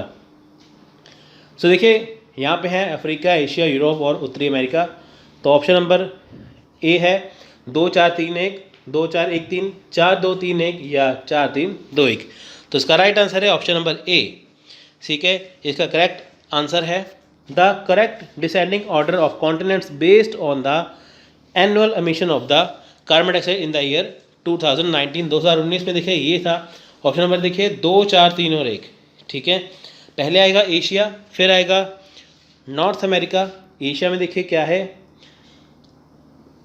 70,269 मिलियन मैट्रिक टन है। फिर है नॉर्थ अमेरिका में 5,975 मिलीमीटर mm। उसके बाद यूरोप में 4,110 एंड अफ्रीका में 1,300 mm, ठीक है। तो ये यहाँ पे क्या है, कार्बन डाइऑक्साइड जो है इमिशन होती है हर साल, ठीक है। हाँ हिंदी में भी यहाँ पे लिखा है। तो इन महाद्वीपों में क्या है, हर साल यहाँ पे होती है, ठीक है। यहाँ पे घटते क्रम लगाने थे ना, पहले सबसे ऊपर बड़े वाला, फिर छोटे वाला, छोटा, सबसे छोटा, ठीक है। अगर आपको यहाँ पे इंक्रीजिंग ऑर्डर होता तो सबसे पहले अफ्रीका होता, फिर यूरोप होता, फिर ये होता, फिर एशिया होता। तो नेक्स्ट क्वेश्चन है, अब देखिए लिस्ट 1 लिस्ट 2 से मैच करना है, ठीक है। तो देखिए यहाँ पे लिस्ट 1 है स्टेज ऑफ वैल्यू डेवलपमेंट, तो दूसरी है इम्प्लीफिकेशन ऑफ वैल्यू फॉर्मेशन। यानी कि देखिए यहाँ पे क्या है कि आपको वैल्यू डेवलपमेंट के साथ इम्प्लीफिकेशन के साथ वैल्यू फॉर्मेशन को यहाँ पे मैच करना है, ठीक है। तो देखिए चरण 1 मूल्य संग्रहण, वैल्यू कलेक्शन, फिर है वैल्यू असेसमेंट, फिर है वैल्यू क्लैरिफिकेशन और है वैल्यू कंसोलिडेशन। तो इनमें से चारों का आपको कलेक्ट करना है आपस में। देखिए ये थोड़ा सा ट्रिकी क्वेश्चन है, आपको ये करना है। तो यहाँ पे ऑप्शन दिए हैं, आप इसमें से सिलेक्ट कर लीजिए। तो उसका राइट आंसर है ऑप्शन नंबर सी, यानी कि 2 1 4 और 3। यानी कि देखिए 2 1 4 और 3, यानी कि ए का यहाँ पे आ जाएगा 2, बी का 1, सी का 4 और डी का 3। तो यहाँ पे ये ऑप्शन इसका है करेक्ट, ये वाला, ठीक है, तो आप यहाँ पे पढ़ सकते हैं इसको। देखिए थोड़ा सा मुश्किल सवाल है, तो आपको ये ऐसे ही करना है। बहुत सारे देखिए सवाल जो है वो आ जाते हैं ऐसे करके, इसमें समझने वाला कुछ नहीं है। अगर आपने अच्छे से पढ़ा होगा तो आपको ये आसानी से आ जाएगा। सो नेक्स्ट क्वेश्चन है, which of the following will be called behavioral rather than attitudes and beliefs related competencies to becoming an effective teacher। एक प्रभावी शिक्षक बनने की सक्षमता के संदर्भ में निम्नलिखित में से किसे अभिवृत्ति और धारणाओं के बजाय व्यवहारगत कहा जाएगा। इनके देखिए, जब आपको एक प्रभावी शिक्षक बनना है, जब आपको एक देखिए कि अच्छा इफेक्टिव टीचर बनना है, तो उसको बनने के लिए देखिए क्या है कि क्या चीज़ें होनी चाहिए। ठीक है, देखिए यहाँ पे है निर्णय नियंत्रण बिंदु, यानी कि फोकस ऑफ कंट्रोल होना चाहिए, कम्युनिकेटिंग संप्रेषणीयता, मैनेजिंग एंड मॉनिटरिंग प्रबंधन और निगरानी, टीचिंग एंथुजिज्म यानी कि शिक्षक का उत्साह, और एवेल्युएटिंग एंड प्रोवाइडिंग फीडबैक मूल्यांकन और फीडबैक मुहैया करवाना। यानी कि देखिए जब भी होता है ना एक प्रभावी शिक्षक बनना, इफेक्टिव टीचर बनना, है ना, तो उसमें देखिए कि एटीट्यूड्स और बिलीफ्स के अलावा और क्या क्या चीज़ें होनी चाहिए। तो आपको इनमें से सिलेक्ट करना है।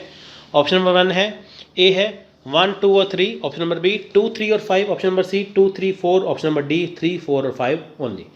तो आपको चारों में से सिलेक्ट करना है। अगर आपको देखिए खुद से लगा के देखिए, अगर आपको एक प्रभावी शिक्षक बनना है तो आप में क्या होना चाहिए, ये ऑलरेडी मैं सारे टॉपिक अपने वीडियोस में ऑलरेडी करवा चुका हूँ। ठीक है, तो इसका देखिए राइट आंसर है ऑप्शन नंबर बी, यानी कि 2, 3 और 5। यानी यहाँ पे क्या है, कम्युनिकेटिंग होने चाहिए।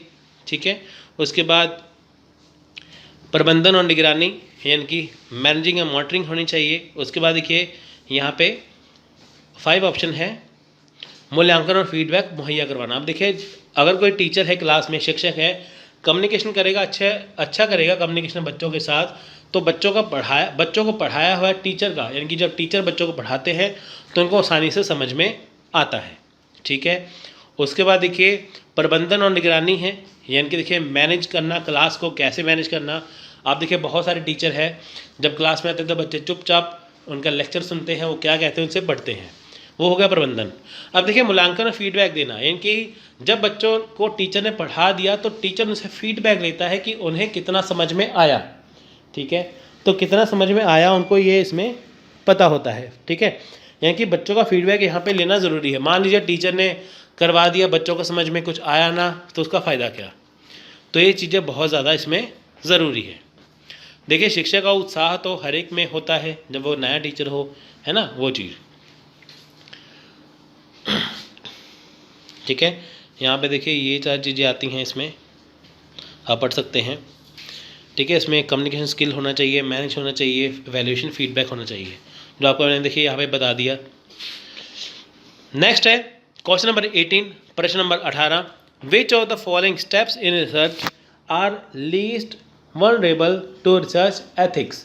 यानी कि निम्नलिखित में से कौन से अनुसंधान चरण अनुसंधान आचार शास्त्र से सबसे कम प्रभावित होते हैं। निम्नलिखित में कौन से अनुसंधान चरण, देखिए यानी कि जो रिसर्च के जो स्टेप्स है, जो अनुसंधान चरण हैं और जो अनुसंधान के आचार शास्त्र में सबसे कम प्रभावित होते हैं। यानी कि देखिए जो अनुसंधान चरण हैं वो सबसे कम कौन प्रभावित होते हैं। ठीक है, आपको पता है कि चर 2 तरह से होते हैं, एक प्रभावी, है ना, होते हैं ना 2 तरह से चर, देखिए, है ना। इसलिए तो देखिए अनुसंधान चरण में क्या है कि कौन किससे कम प्रभावित होता है। सो देखिए पहला नंबर है आइडेंटिफाइंग द रिसर्च वेरिएबल्स, यानी कि अनुसंधान चरों को पहचान करना। दूसरा है डिफाइनिंग द रिसर्च वेरिएबल, अनुसंधान चरों को परिभाषित करना। अब देखिए अनुसंधान चरों को पहचान करना, फिर है परिभाषित करना, फिर है आंकड़ों का संग्रहण करना, डाटा कलेक्शन, फिर डाटा एनालिसिस, आंकड़े विश्लेषण करना, फिर है रिपोर्टिंग, रिसर्च कंक्लूजन, अनुसंधान निष्कर्षों की रिपोर्टिंग। अब देखिए सबसे ज़्यादा इनमें से कौन कम प्रभावित होता है। अब देखिए जब भी कोई रिसर्च करते हैं वो चर आपस में क्या है ना। देखिए एक आश्रित चर होते हैं डिपेंडेबल, है ना, एक होते हैं इंडिपेंडेंट। तो देखिए सबसे ज़्यादा कम इनमें से कौन प्रभावित होता है, कम प्रभावित कौन होता है। जब भी कोई रिसर्च करते हैं देखिए सारे ही जो चीज़ें हैं वो प्रभावी होती हैं, लेकिन सबसे कम कौन होता है? ऑप्शन नंबर 1 2 3 या 1 2 3 4 या 4 5। तो इसका राइट आंसर है यहाँ पे ऑप्शन नंबर बी, यानी कि 1 और 2। ठीक है, यानी कि आइडेंटिफाई द रिसर्च वेरिएबल, जो रिसर्च के वेरिएबल्स हैं, अनुसंधान चर हैं, वो अगर उनको पहचान करना है वो भी सबसे कम प्रभावी होते हैं, और उसके बाद जब उनको परिभाषित किया जाता है वो भी सबसे कम प्रभावी होता है। देखिए ये अनुसंधान चरों की पहचान करना, उन्हें परिभाषित करना, ये सबसे कम प्रभावित होते हैं। देखिए the steps of identifying research variable or defining research variables are least affected by research ethics, where at the stage of data collection process, data analysis process and reporting of research finding are most affected by research code of conduct। यानी कि देखिए अनुसंधान चरों की पहचान तथा अनुसंधान चरों को परिभाषित करने के चरण अनुसंधान आचार शास्त्र से सबसे कम प्रभावी होते हैं, जबकि आंकड़ा संग्रहण प्रक्रिया, आंकड़ा विश्लेषण प्रक्रिया तथा अनुसंधान निष्कर्षों की रिपोर्टिंग के चरण शोध सर्वाधिक प्रभावित होते हैं। देखिए अनुसंधान चरों की पहचान करना, परिभाषित करने सबसे कम प्रभावित होते हैं। सबसे ज़्यादा प्रभावित कौन होता है? जब आंकड़े इकट्ठे किए जाते हैं, जब डाटा इकट्ठा किया जाता है, डाटा का विश्लेषण किया जाता है, उनका निष्कर्ष निकाला जाता है, तो सबसे ज़्यादा प्रभावित होते हैं। लेकिन जब उनकी पहचान की जाती है अनुसंधान चरों की या उन्हें परिभाषित किया जाता है, वो सबसे कम प्रभावी होता है। सो अगला क्वेश्चन है the personalistic styles of writing a research report are permissible in which of the following research। यानी कि देखिए निम्नलिखित में से किस प्रकार के शोध में शोध प्रतिवेदन लेखन की आत्मनिष्ठ शैली के प्रयोग की अनुमति है। यानी कि देखिए किस प्रकार का जो शोध है, जो शोध प्रतिवेदन, ठीक है, जो रिसर्च रिपोर्ट है, ठीक है, जब उसे लिखा जाता है तो उसकी आत्मनिष्ठ शैली इसमें कैसे, यानी कि देखिए जब शोध की जो रिसर्च रिपोर्ट लिखी जाती है तो इनमें से किसे फॉलो किया जाता है। मान लीजिए आप रिसर्च कर रहे हैं, आपको रिसर्च रिपोर्ट तैयार करनी है, तो आप क्या फॉलो करेंगे? ग्राउंड रिसर्च थ्योरी, इनकी आधारित सिद्धांतमूलक शोध, एक्सपेरिमेंटल रिसर्च, इनकी परीक्षण मूलक शोध, पार्टिसिपेंट ऑब्जर्वेशन बेस्ड रिसर्च, इनकी सहभागी परीक्षण आधारित शोध, या ऐतिहासिक शोध हिस्टोरिकल रिसर्च, या केस स्टडी व्यष्टि अध्ययन शोध। देखिए ऑप्शन आपके दिए हैं 1 2 3 2 3 5 1 3 5 या 3 4 5। तो इसका आपका ऑप्शन है ऑप्शन नंबर सी 1 3 और 5, यानी कि ग्राउंड थ्योरी, पार्टिसिपेंट ऑब्जर्वेशन और उसके बाद केस स्टडी रिसर्च। देखिए जब भी आप रिसर्च रिपोर्ट तैयार करते हैं तो आप इन्हीं के आधार पे करते हैं, ठीक है। तो देखिए basic theoretical research, participatory observation research and the personal study research allow the use of subjective style of writing research report। जब भी आपको देखिए रिसर्च रिपोर्ट तैयार करनी होती है तो आप इन चीज़ों को ध्यान में रख के रिसर्च रिपोर्ट तैयार करते हैं। अगर आपने रिसर्च एप्टीट्यूड अच्छे से पढ़ा होगा तो आपको ये आसान हो जाएगा। देखिए बस आपको ज़्यादा जोर देने की, देखिए क्वेश्चन आ चुके हैं, आप देखिए कि ऐसे ही क्वेश्चन एग्जाम में आते हैं। Given below are 2 statement related to the Upanishadic tradition, Upanishad परंपरा से संबंधित 2 कथन दिए गए हैं। अब देखिए यहाँ पे उपनिषद जो परंपरा है से 2 कथन कौन से हैं? देखिए स्टेटमेंट 1 है, यानी कि कथन 1 है, paravidya means knowledge that transcend human experience, यानी कि प्राविद्या का अभिप्राय वह ज्ञान है जो मनुष्य के अनुभवों से परे है, ठीक है। पराविद्या का मीनिंग क्या है? कि वो ज्ञान जो मनुष्य के अनुभव से दूर है, परे है। दूसरा है aparavidya means knowledge based on the human experience, यानी कि अपराविद्या का अभिप्राय उस ज्ञान से है जो मनुष्य के अनुभव पर आधारित है। तो देखिए यहाँ पे क्या है, पहला उन्होंने दिया कि पराविद्या वो है जो मनुष्य के अनुभव से, एक्सपीरियंस से दूर है। दूसरा अपराविद्या क्या है? जो मनुष्य के अनुभव पर आधारित है। तो आपको देखिए कि उपनिषद जो परंपरा है उसके आधार पर इनमें से देखना है। आपको पराविद्या अपराविद्या का अगर मीनिंग पता है तो आप इसका आसानी से जवाब दे पाएंगे। तो देखिए ऑप्शन नंबर 1 2 3 4 यहाँ पे दिया है। Both statement 1 and 2 are false, इनकी पहला और दूसरा कथन दोनों गलत है, या दोनों सही हैं, या पहला सही है दूसरा गलत है, या पहला गलत है दूसरा सही है। तो राइट आंसर है इसका ऑप्शन नंबर बी। ठीक है, दोनों ही सही हैं। सो देखिए आंसर है B. Under the Upanishad tradition knowledge was divided into two broad disciplines, pravidya and aparavidya. यानी कि देखिए जो उपनिषद परंपरा है उसके अंतर्गत जो ज्ञान है, जो नॉलेज है, वो दो व्यापक विधाओं में बांटा गया है, दो भागों में बांटा है, पराविद्या। सो देखिए नेक्स्ट क्वेश्चन है 21। Millennium development goals of global partnership for development in विगेस्ट making available the benefits of new technologies specially which of the following. So देखिए विकास हेतु वैश्विक सहभागिता के सहस्त्राब्दिक विकास लक्ष्य में विशेषकर निम्नलिखित में से किन नई प्रौद्योगिकियों का लाभ मुहैया कराना अभिकल्पित है। ठीक है, तो आप देखें यहाँ पे बताया गया है मिलेनियम डेवलपमेंट गोल के बारे में। आप सभी को पता है कि ये जो मिलेनियम डेवलपमेंट गोल है, ठीक है, ये वाला ये नया टॉपिक है हमारे यूजीसी नेट का। देखिए जब 2019 में सिलेबस अपडेट हुआ था तो ये आया था नया मिलेनियम डेवलपमेंट गोल। तो उसमें देखिए ग्लोबल जो पार्टनरशिप है, जो वैश्वीकरण, जो सहभागिता है डेवलपमेंट के लिए, तो उसके बेनिफिट्स के बारे में हमें बताना है कि कौन सी नई टेक्नोलॉजी आई है। सो देखिए पहला यहाँ पे है आर्टिफिशियल इंटेलिजेंस, कृत्रिम प्रज्ञा, इंफॉर्मेशन एंड कम्युनिकेशन, सूचना और संचार, न्यूक्लियर टेक्नोलॉजी, नाभिकीय प्रौद्योगिकी, या सॉलिड वेस्ट ट्रीटमेंट टेक्नोलॉजी, इनकी ठोस अपशिष्ट उपचार प्रौद्योगिकी। ठीक है, तो यहाँ पे आपको बताना है चारों में से क्या आंसर है इसका। आपको जानना है, देखिए जो मिलेनियम डेवलपमेंट गोल है यानी कि जो सहस्त्राब्दिक विकास लक्ष्य हैं, तो देखिए उनके जो गोल होते हैं, उनके जो लक्ष्य होते हैं, ये ग्लोबल लेवल पे है, इनकी सभी देशों के साथ मिलकर ये किया जाता है। अब देखिए इसमें जो वैश्विक सहभागिता है उसमें कौन कौन सी नई टेक्नोलॉजी आती है, उनसे क्या लाभ होता है, वो इसमें बताना है। ठीक है, सो देखिए इसका राइट आंसर आप चूज़ करिए। तो इसका राइट आंसर है ऑप्शन नंबर बी, यानी कि सूचना और संचार, इंफॉर्मेशन एंड कम्युनिकेशन। सो देखिए यहाँ पे आप देख लीजिए the millennium development goal of global partnership for development goal number 8 is design to prove benefit of new technology specially information and communication technology ICT। आप देखिए आपको पता है कि मिलेनियम डेवलपमेंट जो गोल है उसके 8 जो पार्ट हैं, उसके 8 लक्ष्य हैं, उसके 8 गोल हैं। ठीक है, तो गोल नंबर 8 है जिसमें बताया जाता है कि जो मिलेनियम डेवलपमेंट गोल है, जो MDG है, ठीक है, उसका लक्ष्य नंबर 8 है, इनकी गोल नंबर 8 है। उसके अनुसार क्या है कि बेनिफिट्स देना, क्यों बेनिफिट्स देना, कि ताकि नई टेक्नोलॉजी, इंफॉर्मेशन एंड कम्युनिकेशन आए। यानी कि देखिए वैश्विक स्तर पर यानी कि ग्लोबल लेवल पे क्या है कि सभी को आपस में जोड़ना, नई टेक्नोलॉजी लेके आना और ईजिली इन्फॉर्मेशन सभी को प्रोवाइड करवाना ICT के दौरान।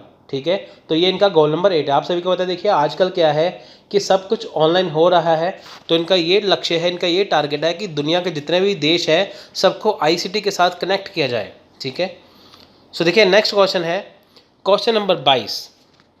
ये है the global emission by weight of following primary pollutants from natural resources are maximum in the case of, यानी कि प्राकृतिक स्रोतों से निम्नलिखित में से किस प्राथमिक प्रदूषक का वैश्विक उत्सर्जन सर्वाधिक होता है। अब देखिए पॉल्यूटेंट्स क्या होते हैं, एक होता है पॉल्यूशन, एक होता है पॉल्यूटेंट्स। पॉल्यूशन क्या है कि हवा का खराब होना, पानी का खराब होना, वो है पॉल्यूशन।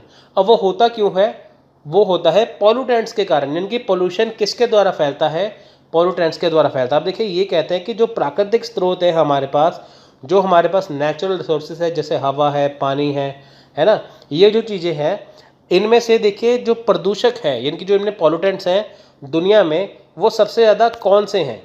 ठीक है, यानी कि जो हमारा वातावरण है या जो हमारा नेचुरल सोर्स है, जो हमारा प्राकृतिक स्रोत है, वहाँ पे सबसे ज़्यादा पॉल्यूटेंट्स कौन सा पाया जाता है, सबसे ज़्यादा प्रदूषक कौन सा पाया जाता है। तो देखिए nitric oxide, carbon monoxide, carbon dioxide या मीथेन। तो इसका राइट आंसर है ऑप्शन नंबर डी, प्राकृतिक स्रोतों से कार्बन डाइऑक्साइड का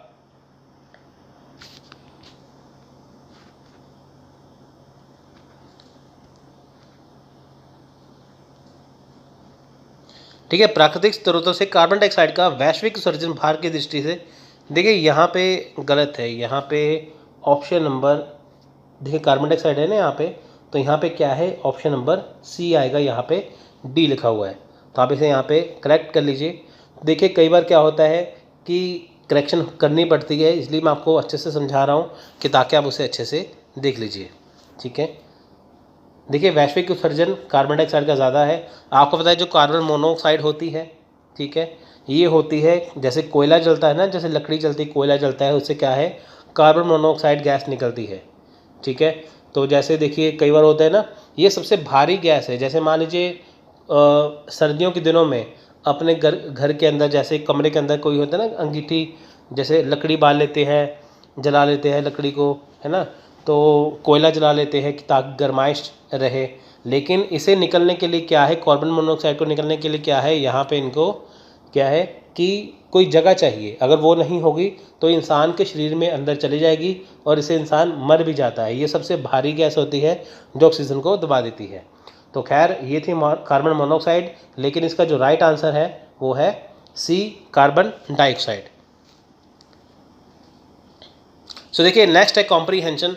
अब देखिए मैंने कॉम्प्रीहेंशन का आपको तरीका बताया था, ठीक है। कॉम्प्रीहेंशन के लिए आप मेरी वीडियो देख सकते हैं, देखिए मैंने सारी ही वीडियो करवाई हैं, आपको मैं डिस्क्रिप्शन में इसका लिंक दे दूंगा, आपको वहाँ पे यूनिट 1 से लेकर 10 तक आपको पूरा पेपर 1 का कंप्लीट वीडियो वहाँ पे मिल जाएगा। आपको टीचिंग, रिसर्च, कॉम्प्रीहेंशन, मैथ्स वगैरह सब कुछ वहाँ पे आपको करवाया गया है। तो अगर आपको डिटेल में करना है आप वहाँ पे जाके कर सकते हैं। जैसे कॉम्प्रीहेंशन, अगर आपको कॉम्प्रीहेंशन का वीडियो करना है, कॉम्प्रीहेंशन समझना है, मैंने वहाँ पे समझाया, वहाँ पे समझिए। कॉम्प्रीहेंशन देखिए हमेशा 2 तरीके से किया जाता है। पहला तरीका है जब आपके पास टाइम ज़्यादा हो, पहले आप पैराग्राफ पढ़िए, फिर उसके बाद क्वेश्चन आंसर को समझिए।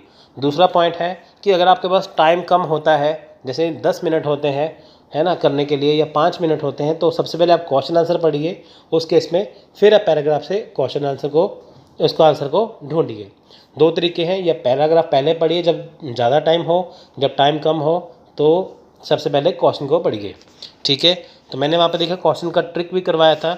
यहाँ पे मैं पैराग्राफ नहीं पढ़ूंगा, देखिए बहुत लंबा है, इंग्लिश और हिंदी दोनों में है, आपको सीधे ही मैं इसके आंसर बताऊँगा, उसके बाद हम नेक्स्ट क्वेश्चन पे चलेंगे। ये समझने वाले होते हैं, ये वाला पार्ट कॉम्प्रिहेंशन का मैथ वाला, तो आपको वैसे ही मैं आपको यहाँ पे बताऊँगा, तो इजीली आपको ये समझना होगा।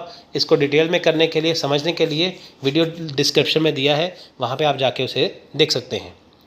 सो देखिए क्वेश्चन है यहाँ पे, the benefits of e procurement are, यानी कि ई प्रापण के लाभ क्या है। अब देखिए यहाँ पे क्या है, लागत कटौती, कॉस्ट डिडक्शन, क्विक डिलीवरी, शीघ्र स्फुर्दगी, longer time for strategic procurement, इनकी महत्वपूर्ण खरीद हेतु लंबा समय, या एम्पैथिक परचेज, यानी कि सहानुभूतिक खरीद।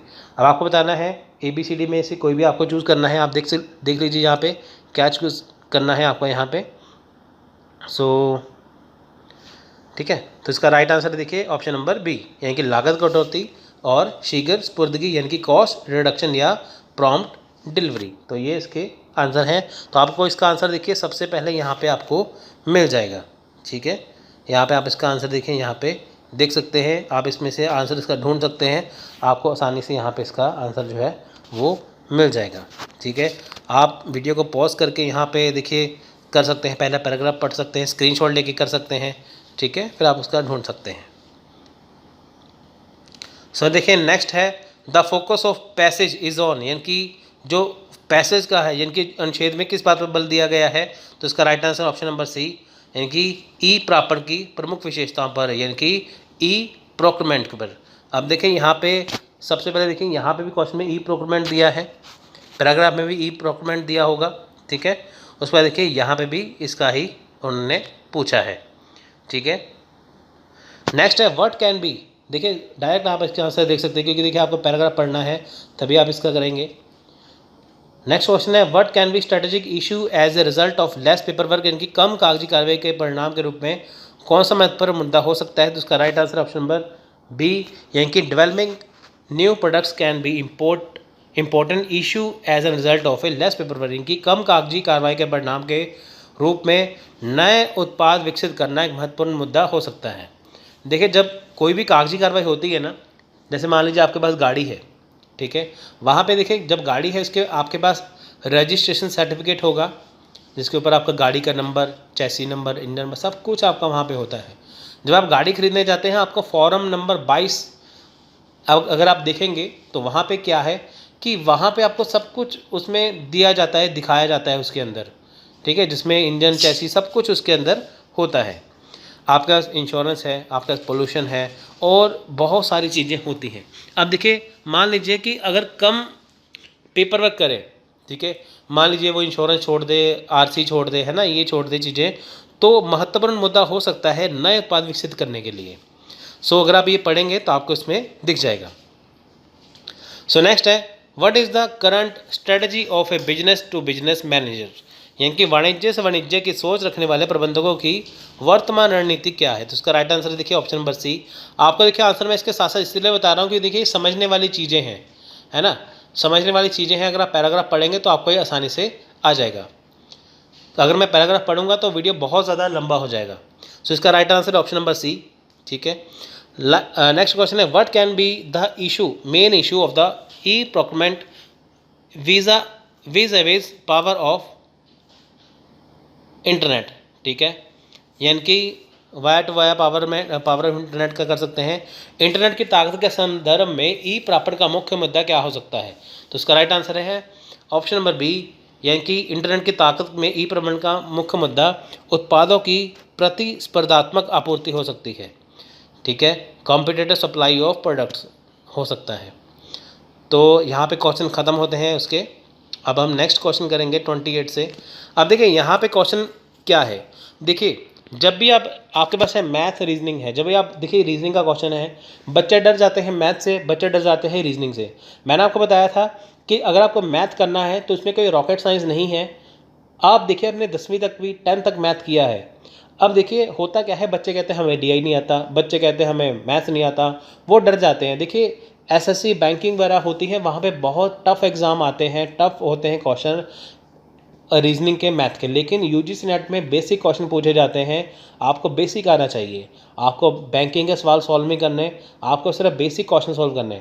अगर आपको देखिए मैथ करना है तो परसेंटेज, एवरेज और रेशो, आपको 3 चैप्टर करने हैं। परसेंटेज, एवरेज, रेशो, इनकी प्रतिशत, औसत और अनुपात, आपको 3 चैप्टर करने हैं। मैं गारंटी से कहता हूँ आपका मैथ भी कवर हो जाएगा पूरा, उसके बाद आपका डाटा इंटरप्रिटेशन भी आपका इसी में ही कवर हो जाएगा। आपको डाटा इंटरप्रिटेशन अलग से करने की ज़रूरत नहीं पड़ेगी, ठीक है। तो परसेंटेज, एवरेज, रेशो करिए, यानी कि प्रतिशत, औसत और अनुपात करिए, आपका मैथ यहाँ पे ईजिली कवर हो जाएगा, क्योंकि इन्हीं चीज़ों के सवाल ही हर क्वेश्चन में आते हैं। ये बेस है मैथ का। अगर आपको 3 चीज़ें आ गई समझो आपको मैथ आपको आ गया। तो इसका बेस सीखिए, आप डीआई के क्वेश्चन लगाइए वो भी लगेंगे, मैथ के क्वेश्चन लगाइए वो भी लगेंगे। खैर ये थी मैथ की बात, लेकिन ये जो क्वेश्चन है ये है रीजनिंग का। अब देखिए ये क्वेश्चन है डायरेक्शन साइंस का, ठीक है, डायरेक्शन साइंस का क्वेश्चन है, सबसे इजी क्वेश्चन है। पेपर में हमेशा डायरेक्शन साइंस के क्वेश्चन आते हैं, ठीक है, ब्लड रिलेशन के क्वेश्चन आते हैं, कोडिंग डिकोडिंग के क्वेश्चन आते हैं, नंबर सीरीज़ के क्वेश्चन आते हैं। सबसे इजी पार्ट होता है रीजनिंग का। अगर आपको मैथ फिर भी मुश्किल लगता है तो मैथ की बजाय आप ये रीजनिंग करिए, आपको फ्री के नंबर मिलेंगे। तो चलिए क्वेश्चन को समझते हैं। देखिए यहाँ पे ये बताया है a man walk at a speed of 3 kilometre per hour from location A toward east, ठीक है, for 1 hour and then turning left walks at a speed of 1.5 km per hour for a 6 hour towards north to a location B. The shortest distance between location A and B is, यानी कि देखिए एक व्यक्ति है जो A से, यानी कि देखिए एक पॉइंट है A से 3 किलोमीटर जो है वो पूर्व की ओर गया। देखिए यहाँ पे होता है ना north, south, east, west, east है हिंदी में पूर्व, यानी कि जो A है वो 3 किलोमीटर गया यहाँ पे पूरब की ओर, यानी कि वो यहाँ गया, ठीक है। उसके बाद देखिए पूरब दिशा में गया, 1 घंटे तक चला। उसके बाद क्या है वो मुड़ा, कहाँ पे वो मुड़ा, बाएं मुड़ा। देखिए अगर कोई व्यक्ति यहाँ पे चल रहा है तो उसका बायां, बायां और दायां, बायां इंग्लिश में होता है लेफ़्ट और हिंदी में दायां होता है राइट। वो मुड़ा बायां, यानी कि वो कहाँ पे मुड़ा, वो मुड़ा लेफ़्ट। अगर कोई बंदा यहाँ पे है तो उसका लेफ़्ट ये हुआ, राइट ये हुआ, तो लेफ़्ट उसका ये हुआ, लेफ़्ट यहाँ पे गया, यहाँ पे वो गया 1.5 किलोमीटर, 1.5, ठीक है, 1.5 किलोमीटर गया। यानी कि वो 6 घंटे तक चला। जब वो 3 किलोमीटर चला वो 1 घंटा चला, जब वो 6 किलोमीटर चला, सॉरी 1.5 किलोमीटर चला, वो 6 घंटे तक चलता रहा। उसके बाद देखिए आपको बताना है कि ये जो स्टार्टिंग पॉइंट है ए वाला और ये बी वाला पॉइंट है, इसकी आपस में, यानी कि देखिए इसकी आपस में क्या है, वो न्यूनतम दूरी कितनी है, यानी कि शॉर्टेस्ट डिस्टेंस कितना है इसके बीच में। अब देखिए यहाँ पे ट्रायंगल बन गया ना यहाँ पे, ठीक है। तो इसका देखिए यहाँ पे दिया है 10 किलोमीटर, 12 किलोमीटर, माइनस सॉरी यहाँ पे 9.8 किलोमीटर और 8.54 किलोमीटर। देखिए यह माइनस नहीं है, ये यहाँ पे माइनस कुछ नहीं है, ये वाला ये सीधे ही है। सो देखिए यहाँ पे वही बात आ गई, ट्रायंगल बना हुआ है देखिए। अब देखिए यहाँ पे क्या है कि इसका ऑप्शन नंबर है सी, यानी कि 3 किलोमीटर। यहाँ पे इसका ऑप्शन क्या है 12 किलोमीटर पर आवर, ठीक है।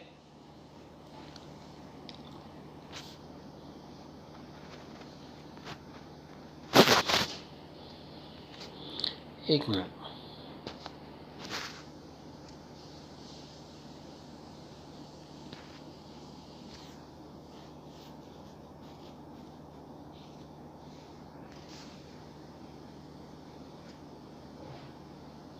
इसका आंसर है 9.8, ये सी आंसर है, ठीक है ठीक है। इसका सी आंसर है 9.48 किलोमीटर। अब देखिए यहाँ पे क्या है, ऑप्शन नंबर सी पे देखिए यहाँ पे 3 किलोमीटर पर आवर है, 3 किलोमीटर प्रति घंटा। देखिए यहाँ पे ट्रायंगल बना है।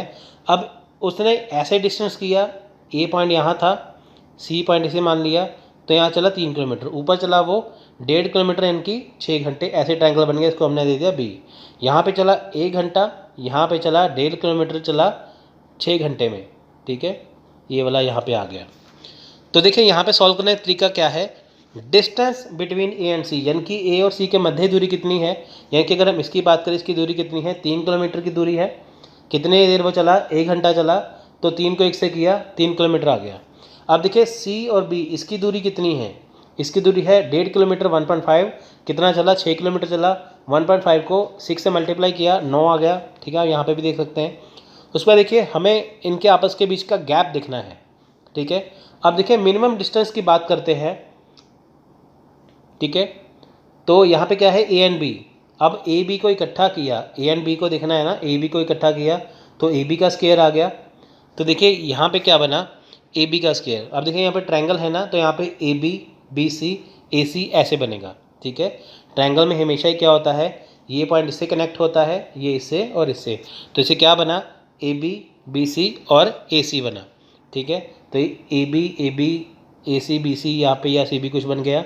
तो यहाँ पे देखिए 3 का स्क्वायर आ गया और 9 का स्क्वायर आ गया, 3 3 9 और 9 का स्क्वायर आ गया 81, तो यहाँ पे आ गया 90, ठीक है। तो यहाँ पे आप इसे देख सकते हैं। तो ये था इसका पॉइंट। अगर आपको ये देखिए समझना है अच्छे से, वीडियो आप जाकर देख सकते हैं, वहाँ पे इसे अच्छे से समझाया है हमने, हर एक वीडियो कवर किया हुआ है अपने चैनल पे। सो देखिए नेक्स्ट क्वेश्चन है, the volume of A cube of side 10.0 centimetre is change by increasing its side by 1.0%, the percentage increase in the volume of cube. अब देखिए मैंने आपको बताया था ना, मैथ सीखना है तो आपको परसेंटेज एवरेज रेशो सीखना होगा। अब देखिए हर एक चैप्टर में परसेंटेज के क्वेश्चन हैं, यहाँ पे भी आ गया, रेशो के क्वेश्चन होते हैं, एवरेज के होते हैं, सभी जगह पे यहाँ पे होते हैं। ये देखिए ये वाला एवरेज का क्वेश्चन आया था, ठीक है, इसलिए मैं आपको कहता हूँ इसलिए ज़रूरी है। सो 10 सेंटीमीटर की भुजा वाले घन का आयतन, इसकी भुजाओं को 1.0 बढ़ाकर बदल दिया जाता है, इस घन के आयतन में प्रतिशत वृद्धि होगी। अब देखिए मैथ और रीजनिंग और कॉम्प्रीहेंशन ये ऐसे होते हैं जिसको आपको समझना है। अब देखिए आपको यहाँ पे अगर सवाल सॉल्व करवा दूंगा, बहुत सारे बच्चों को पता नहीं चलेगा, वो कहेंगे ये कैसे आ गया, वो कैसे आ गया, क्योंकि उन्होंने समझा नहीं होगा। इसलिए आपको मैं ये समझा रहा हूँ। तो आप पहले मैथ को अच्छे से करिए, परसेंटेज एवरेज रेशो अच्छे से करिए, उसको डेफिनेटली आप ये क्वेश्चन लगेंगे, ठीक है। तो इसलिए आपको मैं जल्दी से क्वेश्चन का आंसर बताऊंगा। तो इसका right answer option number B, आप इसका स्क्रीनशॉट यहाँ पे खींच सकते हैं, ठीक है। तो इसका 6% आ गया यहाँ पे, ठीक है। आप इसका क्वेश्चन यहाँ पे आराम से देख सकते हैं। Right answer option number B, 3% आया है इसका, ठीक है। तो आप इसका स्क्रीनशॉट यहाँ पे देख सकते हैं। सो देखिए नेक्स्ट है, consider the following letter series. अब देखिए लेटर सीरीज है यहाँ पे, व्हाट इज़ द नेक्स्ट। अब देखिए यहाँ पे क्या है, एक तो है नंबर सीरीज, एक है लेटर सीरीज। लेटर सीरीज में देखिए क्या है, ACF है, EGI, IKN और OQT। अब देखिए अगला पद या अगली टर्म क्या होगी, SUV, UVY, UWZ या RWZ। अब देखिए इसका right answer option number C. अब देखिए आया कैसे, ध्यान से देखिए। देखिए यहाँ पे क्या है कि जो ACF है, ठीक है, AC और F है फर्स्ट में, ठीक है। यहाँ पे देखिए A कितने पे है, ठीक है, A और C में कितना गैप है, 2 का होता है ना, A plus B plus C। अब देखिए B तो इसमें है नहीं है, लेकिन 2 का आ गया ना गैप बीच में। उसमें देखिए C के बाद डायरेक्ट F है, यानी कि D और इसमें नहीं है, ठीक है, D और E इसमें नहीं है, तो वो यहाँ पे आएंगे, तो इसका गैप हो गया 3 का। तो ऐसे ही देखिए बाकी के जितने भी वो है उसमें गैप है।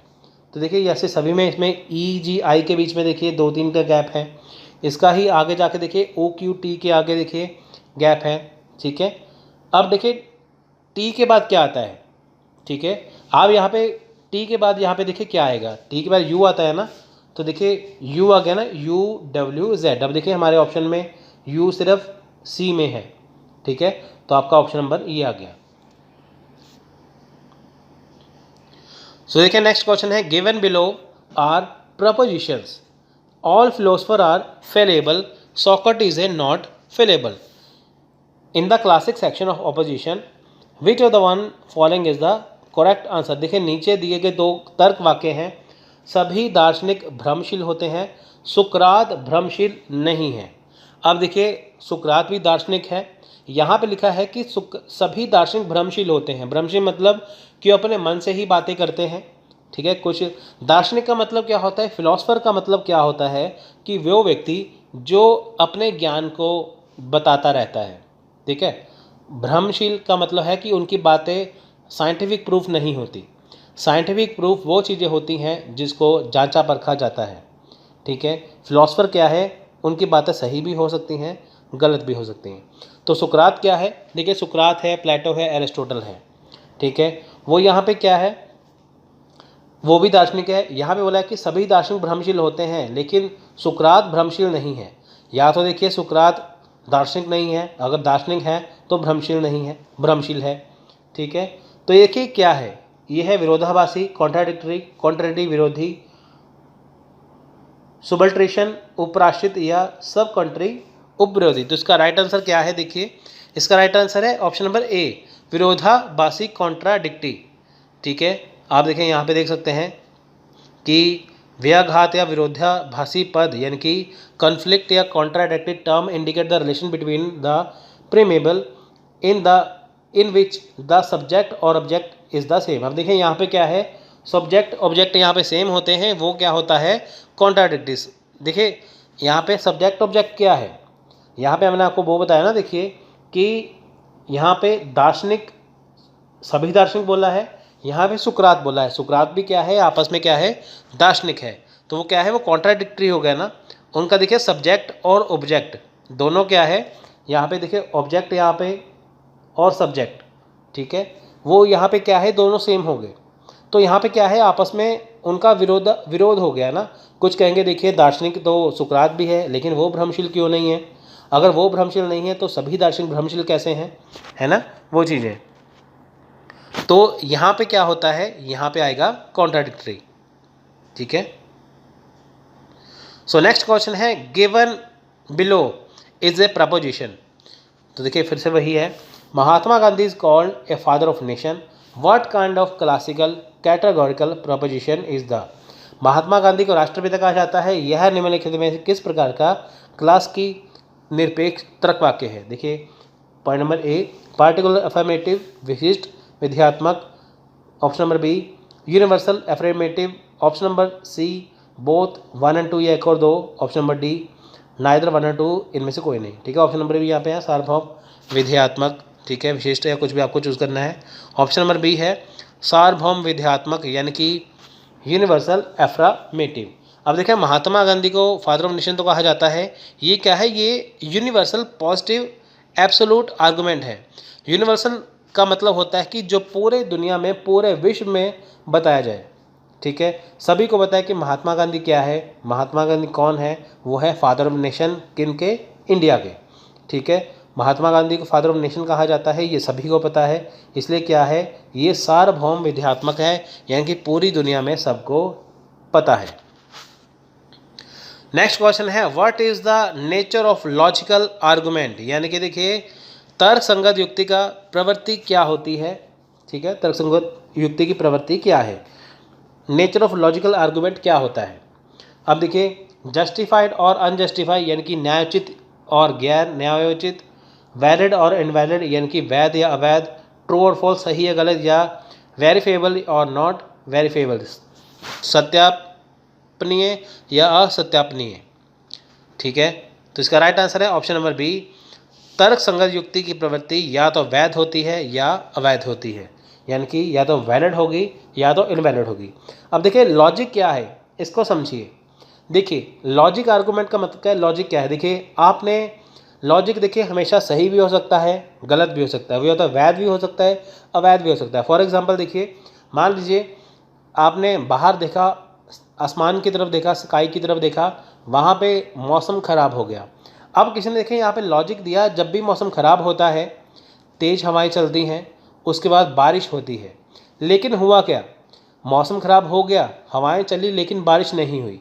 अगर बारिश हो जाती तो आपका जो लॉजिक था वो होता वैलिड, यानी कि वो होता वैध, लेकिन बारिश अगर नहीं होती तो आपका लॉजिक हो गया अवैध, यानी कि वो हो गया इनवैलिड। तो इसलिए क्या है, लॉजिक वो चीज़ होती है जो सही भी हो सकती है, वो गलत भी हो सकती है।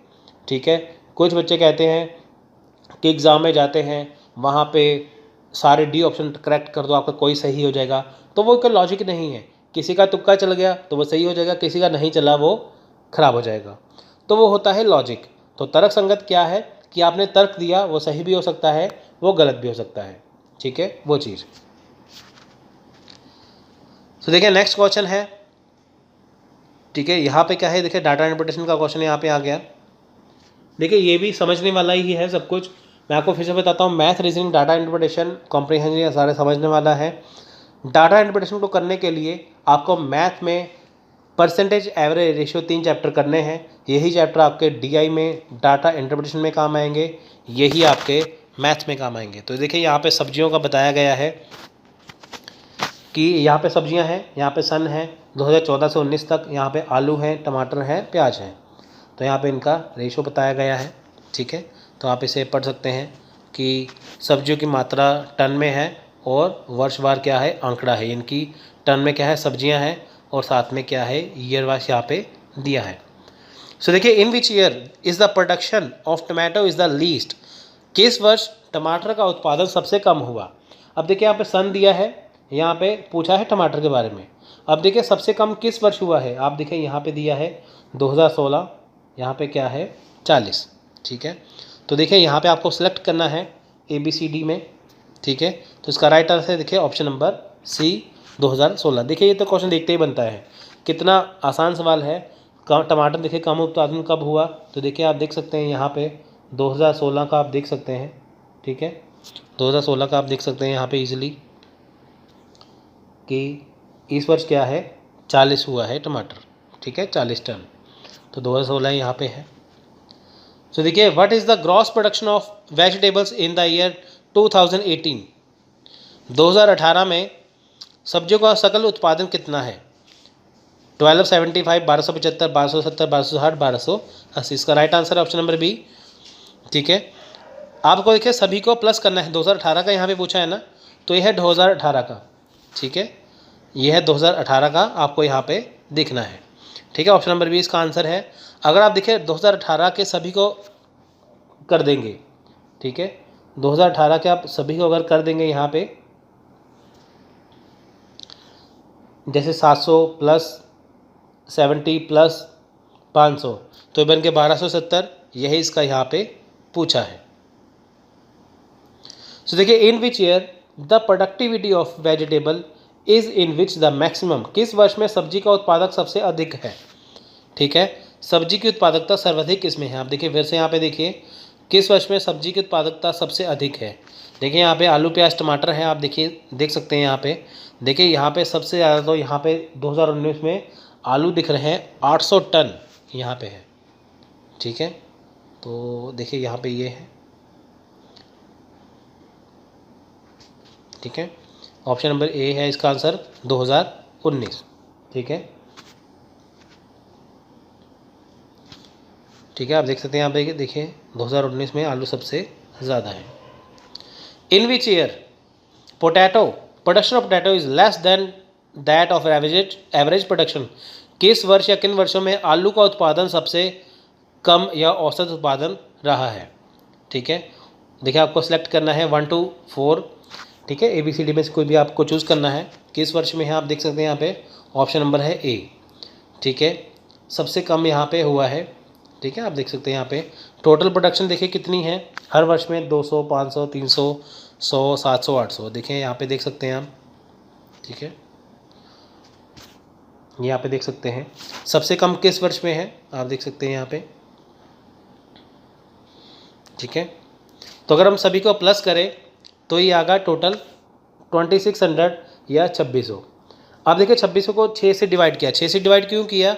क्योंकि देखिए ये वर्ष कितने हैं, ये 6 वर्ष हैं। ठीक है, 1 2 3 4 5 6, इसको टोटल किया, इसको डिवाइड किया इन 6 वर्षों से, इन 6 ईयर से। कई पूछते हैं ना कि 6 कैसे आ गया, तो देखिए 6 ऐसे ही आया कि पहले सबका टोटल किया 2600 आ गया, फिर उनको क्या किया आपस में, फिर उनको 6 से डिवाइड कर दिया। अब देखिए डिवाइड करेंगे 6 से तो इसकी एवरेज निकलती है 433, 433.33। ठीक है, सो नेक्स्ट क्वेश्चन है what is the increase in percentage of the total production of vegetable as compare to the year 2018 to 2019? वर्ष 2018 की अपेक्षा वर्ष 2019 में सब्जियों के कुल उत्पादन में कितने प्रतिशत की वृद्धि हुई? ठीक है, अब देखिए बताना है कि 2018 को छोड़ दें तो 19 में सब्जियों के कुल उत्पादन कितने प्रतिशत की वृद्धि हुई? तो देखिए इसका right answer option number C. ठीक है, 17.2%। 17.2%। यहाँ पे देखिए टोटल प्रोडक्शन कितनी है 2018 की वो देख लेनी है, उसके बाद देखिए 2019 की देख लेनी है। अब देखिए होगा क्या, आपको 1490 में यानी कि 2019 में से ये माइनस कर देंगे। माइनस करने के बाद देखिए जैसे 220 बचेगा, 220 को आपको 1270 से करनी है। यहाँ पे ही पूछा गया है कि 2018 की अपेक्षा 2019 में, पहले आपने 2018 देखा, 19 देखा, माइनस किया, फिर आपने जो उसका आंसर है उसको 2018 से में 18 का जो टोटल था उसको आपने उससे कर दिया, बटा कर दिया, साथ में 100 लगा दिया, क्योंकि देखिए परसेंटेज है। देखिए यहाँ पे 220 के साथ कोई परसेंटेज नहीं है, इसलिए 220 के नीचे, ठीक है, 1270 आएगा और साथ में मल्टीप्लाई 100 आएगा। अगर 220 के साथ परसेंटेज का निशान होता तो 100 इसके नीचे आता, 1270। सो नेक्स्ट क्वेश्चन है what is the full form of abbreviation CD-ROM? CD-ROM का पूरा नाम क्या है? सो देखिए ऑप्शन नंबर 1 है count disc random only memory, compact disc read only memory, compact disc run only memory, contact disc raw only memory. ठीक है, तो देखिए ये वो वाले क्वेश्चन हैं जो आपके एग्ज़ाम में आते हैं, आपकी जीके भी बढ़ाते हैं। ठीक है, सो इसका राइट आंसर देखिए, इसका राइट आंसर है option number B, compact disc read only memory. ठीक है, देखिए एब्रीविएशन के क्वेश्चन आपको करने चाहिए, कंप्यूटर में जो एब्रीविएशन होती हैं वो आती हैं। एक बार क्वेश्चन आया था USB की फुल फॉर्म क्या है? ठीक है, तो ऐसे ही क्वेश्चन एग्जाम में आते हैं।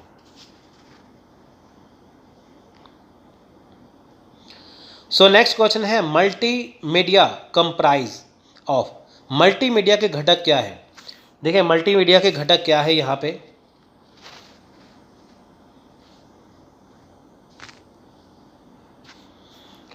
Text and audio, video and audio, text video and audio, या वीडियो ओनली।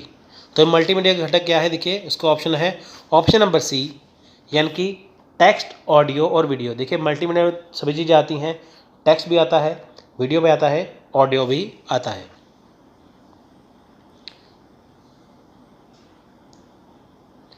नेक्स्ट क्वेश्चन है asynchronous communication take place through which of the following technology, इनकी निम्नलिखित में से किस प्रौद्योगिकी के माध्यम से असमकालिक संप्रेषण घटित होता है। ठीक है, यानी कि किस प्रौद्योगिकी के माध्यम से असमकालिक संप्रेषण घटित होता है। यानी कि देखिए एसिंक्रोनस कम्युनिकेशन, ठीक है, कब होता है। ठीक है, teleconferencing, virtual classroom, video chat, blogs, discussion boards या व्लॉग। ठीक है, आपको वो यहाँ पे देखना है। तो आपको एक यहाँ पे चूज़ करना है ABCD में से 1 2 3 2 3 4 3 4 5 या 4 5 6। तो इसका right answer option number D, यानी कि 4 5 और 6। अब इसमें देखिए क्या है कि असमकालिक संप्रेषण में, यानी कि इन asynchronous communication the message is sent without anticipation of a quick response. Communication occurs with the help of technology such as blog, discussion board, blog. अब देखिए असमकालिक संप्रेषण में त्वरित प्रतिक्रिया की प्रत्याशा के बिना संदेश भेजा जाता है। ब्लॉग, डिस्कशन बोर्ड, व्लॉग आदि प्रौद्योगिकी की सहायता से असमकालिक संप्रेषण घटित होता है। देखिए यहाँ पे क्या होता है कि जब भी आप कैसे कम्युनिकेशन करते हैं, है ना, तो वो डिस्कशन बोर्ड के द्वारा करते हैं या व्लॉग बनाते हैं, तो कुछ लिख देते हैं, तो वो कम्युनिकेशन ये कहलाता है। सो नेक्स्ट है question number 42। Given below are 2 statements. अब देखिए 2 स्टेटमेंट दिए हैं, एक असर्शन एक है रीजन। अब देखिए असर्शन क्या है, अभिकथन क्या है। यहाँ पे देखिए in group discussion some participants enter the fray with big chips on their shoulder। समूह चर्चा में कुछ सहभागी बड़ी बड़ी बातें करते हैं। रीजन है, ये का असर्शन रीजन है, तर्क है these are antagonistic people who are calm and listed। ये विरोधी लोग होते हैं जो शांत और प्रतिवादी होते हैं। इनके देखिए समूह चर्चा में, ग्रुप डिस्कशन में जो बड़ी बड़ी बातें करते हैं वो विरोधी लोग होते हैं या जो शांत और प्रतिवादी होते हैं। अब देखिए आपको बताना है option number A both are correct, R is a correct explanation, यानी कि दोनों सही है लेकिन आर ए की सही व्याख्या है। बोथ करेक्ट है लेकिन आर ए की सही व्याख्या नहीं है। ऑप्शन नंबर सी है ए सही है लेकिन ए सही नहीं है लेकिन आर सही है, या ऑप्शन नंबर डी ए सही है परंतु आर सही नहीं है। तो इसका right answer option number D A सही है परंतु आर सही नहीं। देखिए होता क्या है, ये तर्क गलत है। ठीक है, अब देखिए समूह चर्चा में देखिए बहुत ज़्यादा पार्टिसिपेंट होते हैं, बड़ी बड़ी बातें करते हैं। इसका ये मतलब नहीं है कि वो इसे पूरा असफल कर देंगे, पूरा इसे हटा देंगे, है ना। तो ऐसा नहीं है, ये विरोधी भी नहीं होते। विरोधी कौन होते हैं कि जो कुछ करना नहीं चाहते, जो इसका विरोध करते हैं। ठीक है, देखिए वो आपस में अगर कोई ग्रुप डिस्कशन करते हैं, लेकिन अगर कोई बहुत बड़ी बातें कर रहे हैं, इसका मतलब ये नहीं है कि वो उसका विरोध कर रहे हैं। ठीक है, तो इसका ए जो सही नहीं है, यानी कि जो ए सही है आर सही नहीं है, आपस में फिट ये नहीं बैठता।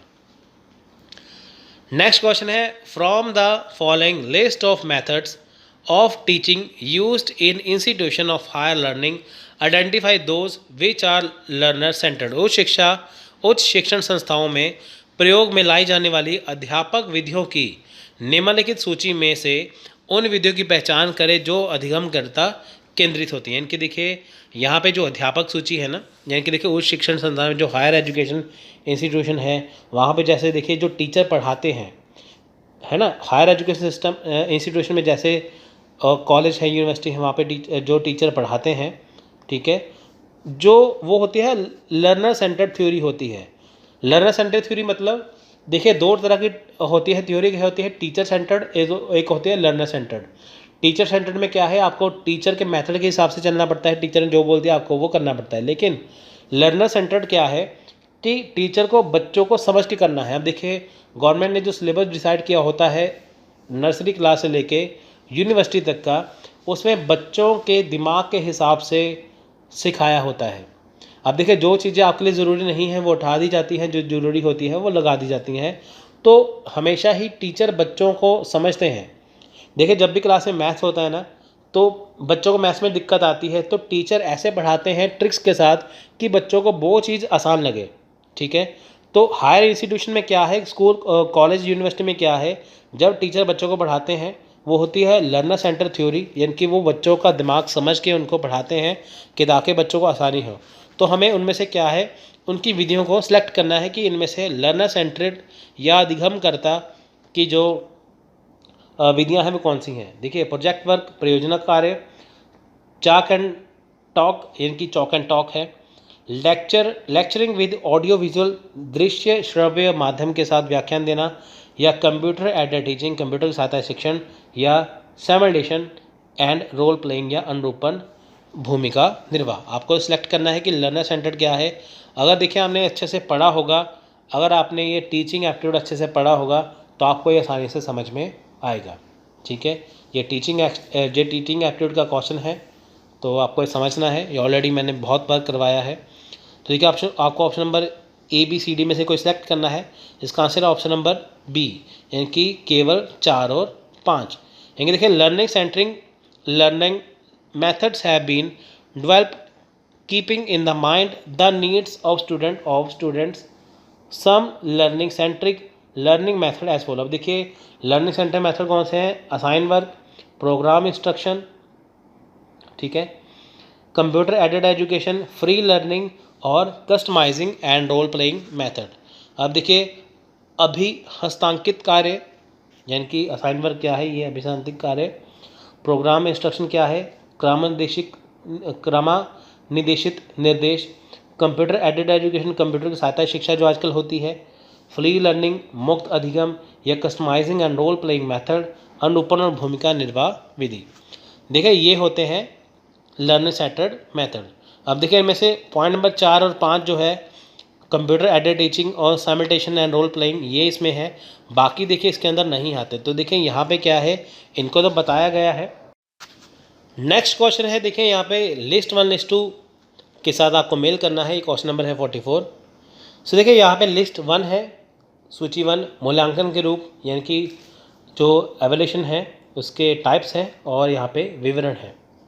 सो देखिए यहाँ पे फॉर्मेटिव एवोल्यूशन है, निर्मात्मक मूल्य का मूल्यांकन है, संकलात्मक मूल्यांकन है, इनकी सोमैटिक एवोल्यूशन है, फॉर्मेटिव एवोल्यूशन है, क्रिटिशन रेफरेंस्ड टेस्ट है, यानी कि निकष संदर्भित परीक्षण है, और नॉर्म रेफरेंस्ड टेस्ट है, इनके मानक संदर्भित परीक्षण है। आपको मैच करना है कि फॉर्मेटिक एवोल्यूशन क्या होती है, सोमैटिव क्या होती है, किसके साथ ये मैच करता है, ठीक है। आप इसको देख लीजिए।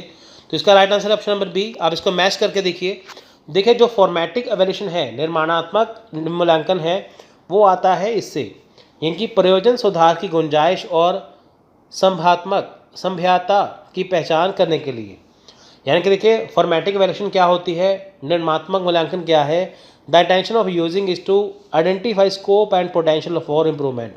अब देखिए यहाँ पे इंटेंशन हो किसका, इम्प्रूवमेंट का, इंटेंशन हो किसका, स्कोप का या पोटेंशियल का, वहाँ पे है फॉर्मेटिव एवोल्यूशन। फॉर्मेटिव देखिए निर्माण करना है मूल्यांकन का, तो इसमें ये चीज़ें आती हैं।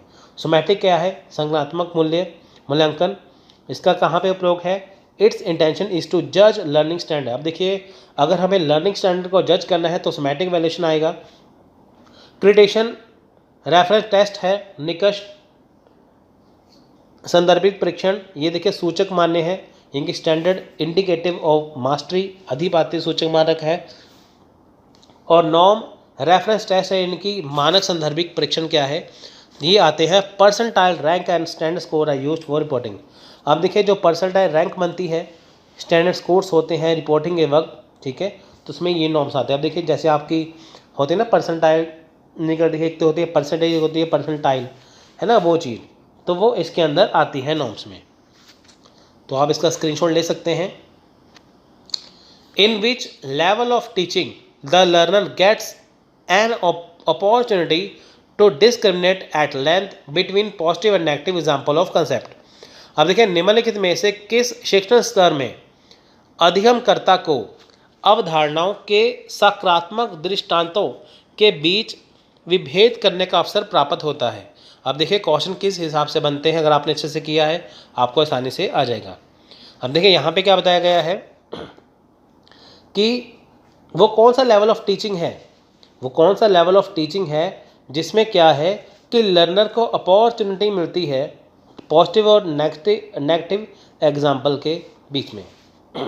ठीक है, आपको पता है हमारे 3 तरह के लेवल होते हैं, memory level, reflective level, understand level. ठीक है, आपको सिलेक्ट करना है इनमें से। और लास्ट है ऑटोनोमस डेवलपमेंट लेवल, स्वायत्त विकास लर्नर स्तर। वैसे 3 लेवल ही होते हैं। ठीक है, आपको बताना है कि कौन सा वो लेवल है जिसमें अपॉर्चुनिटी दी जाती है लर्नर को, ठीक है, पॉजिटिव और नेगेटिव एग्जाम्पल के बीच में।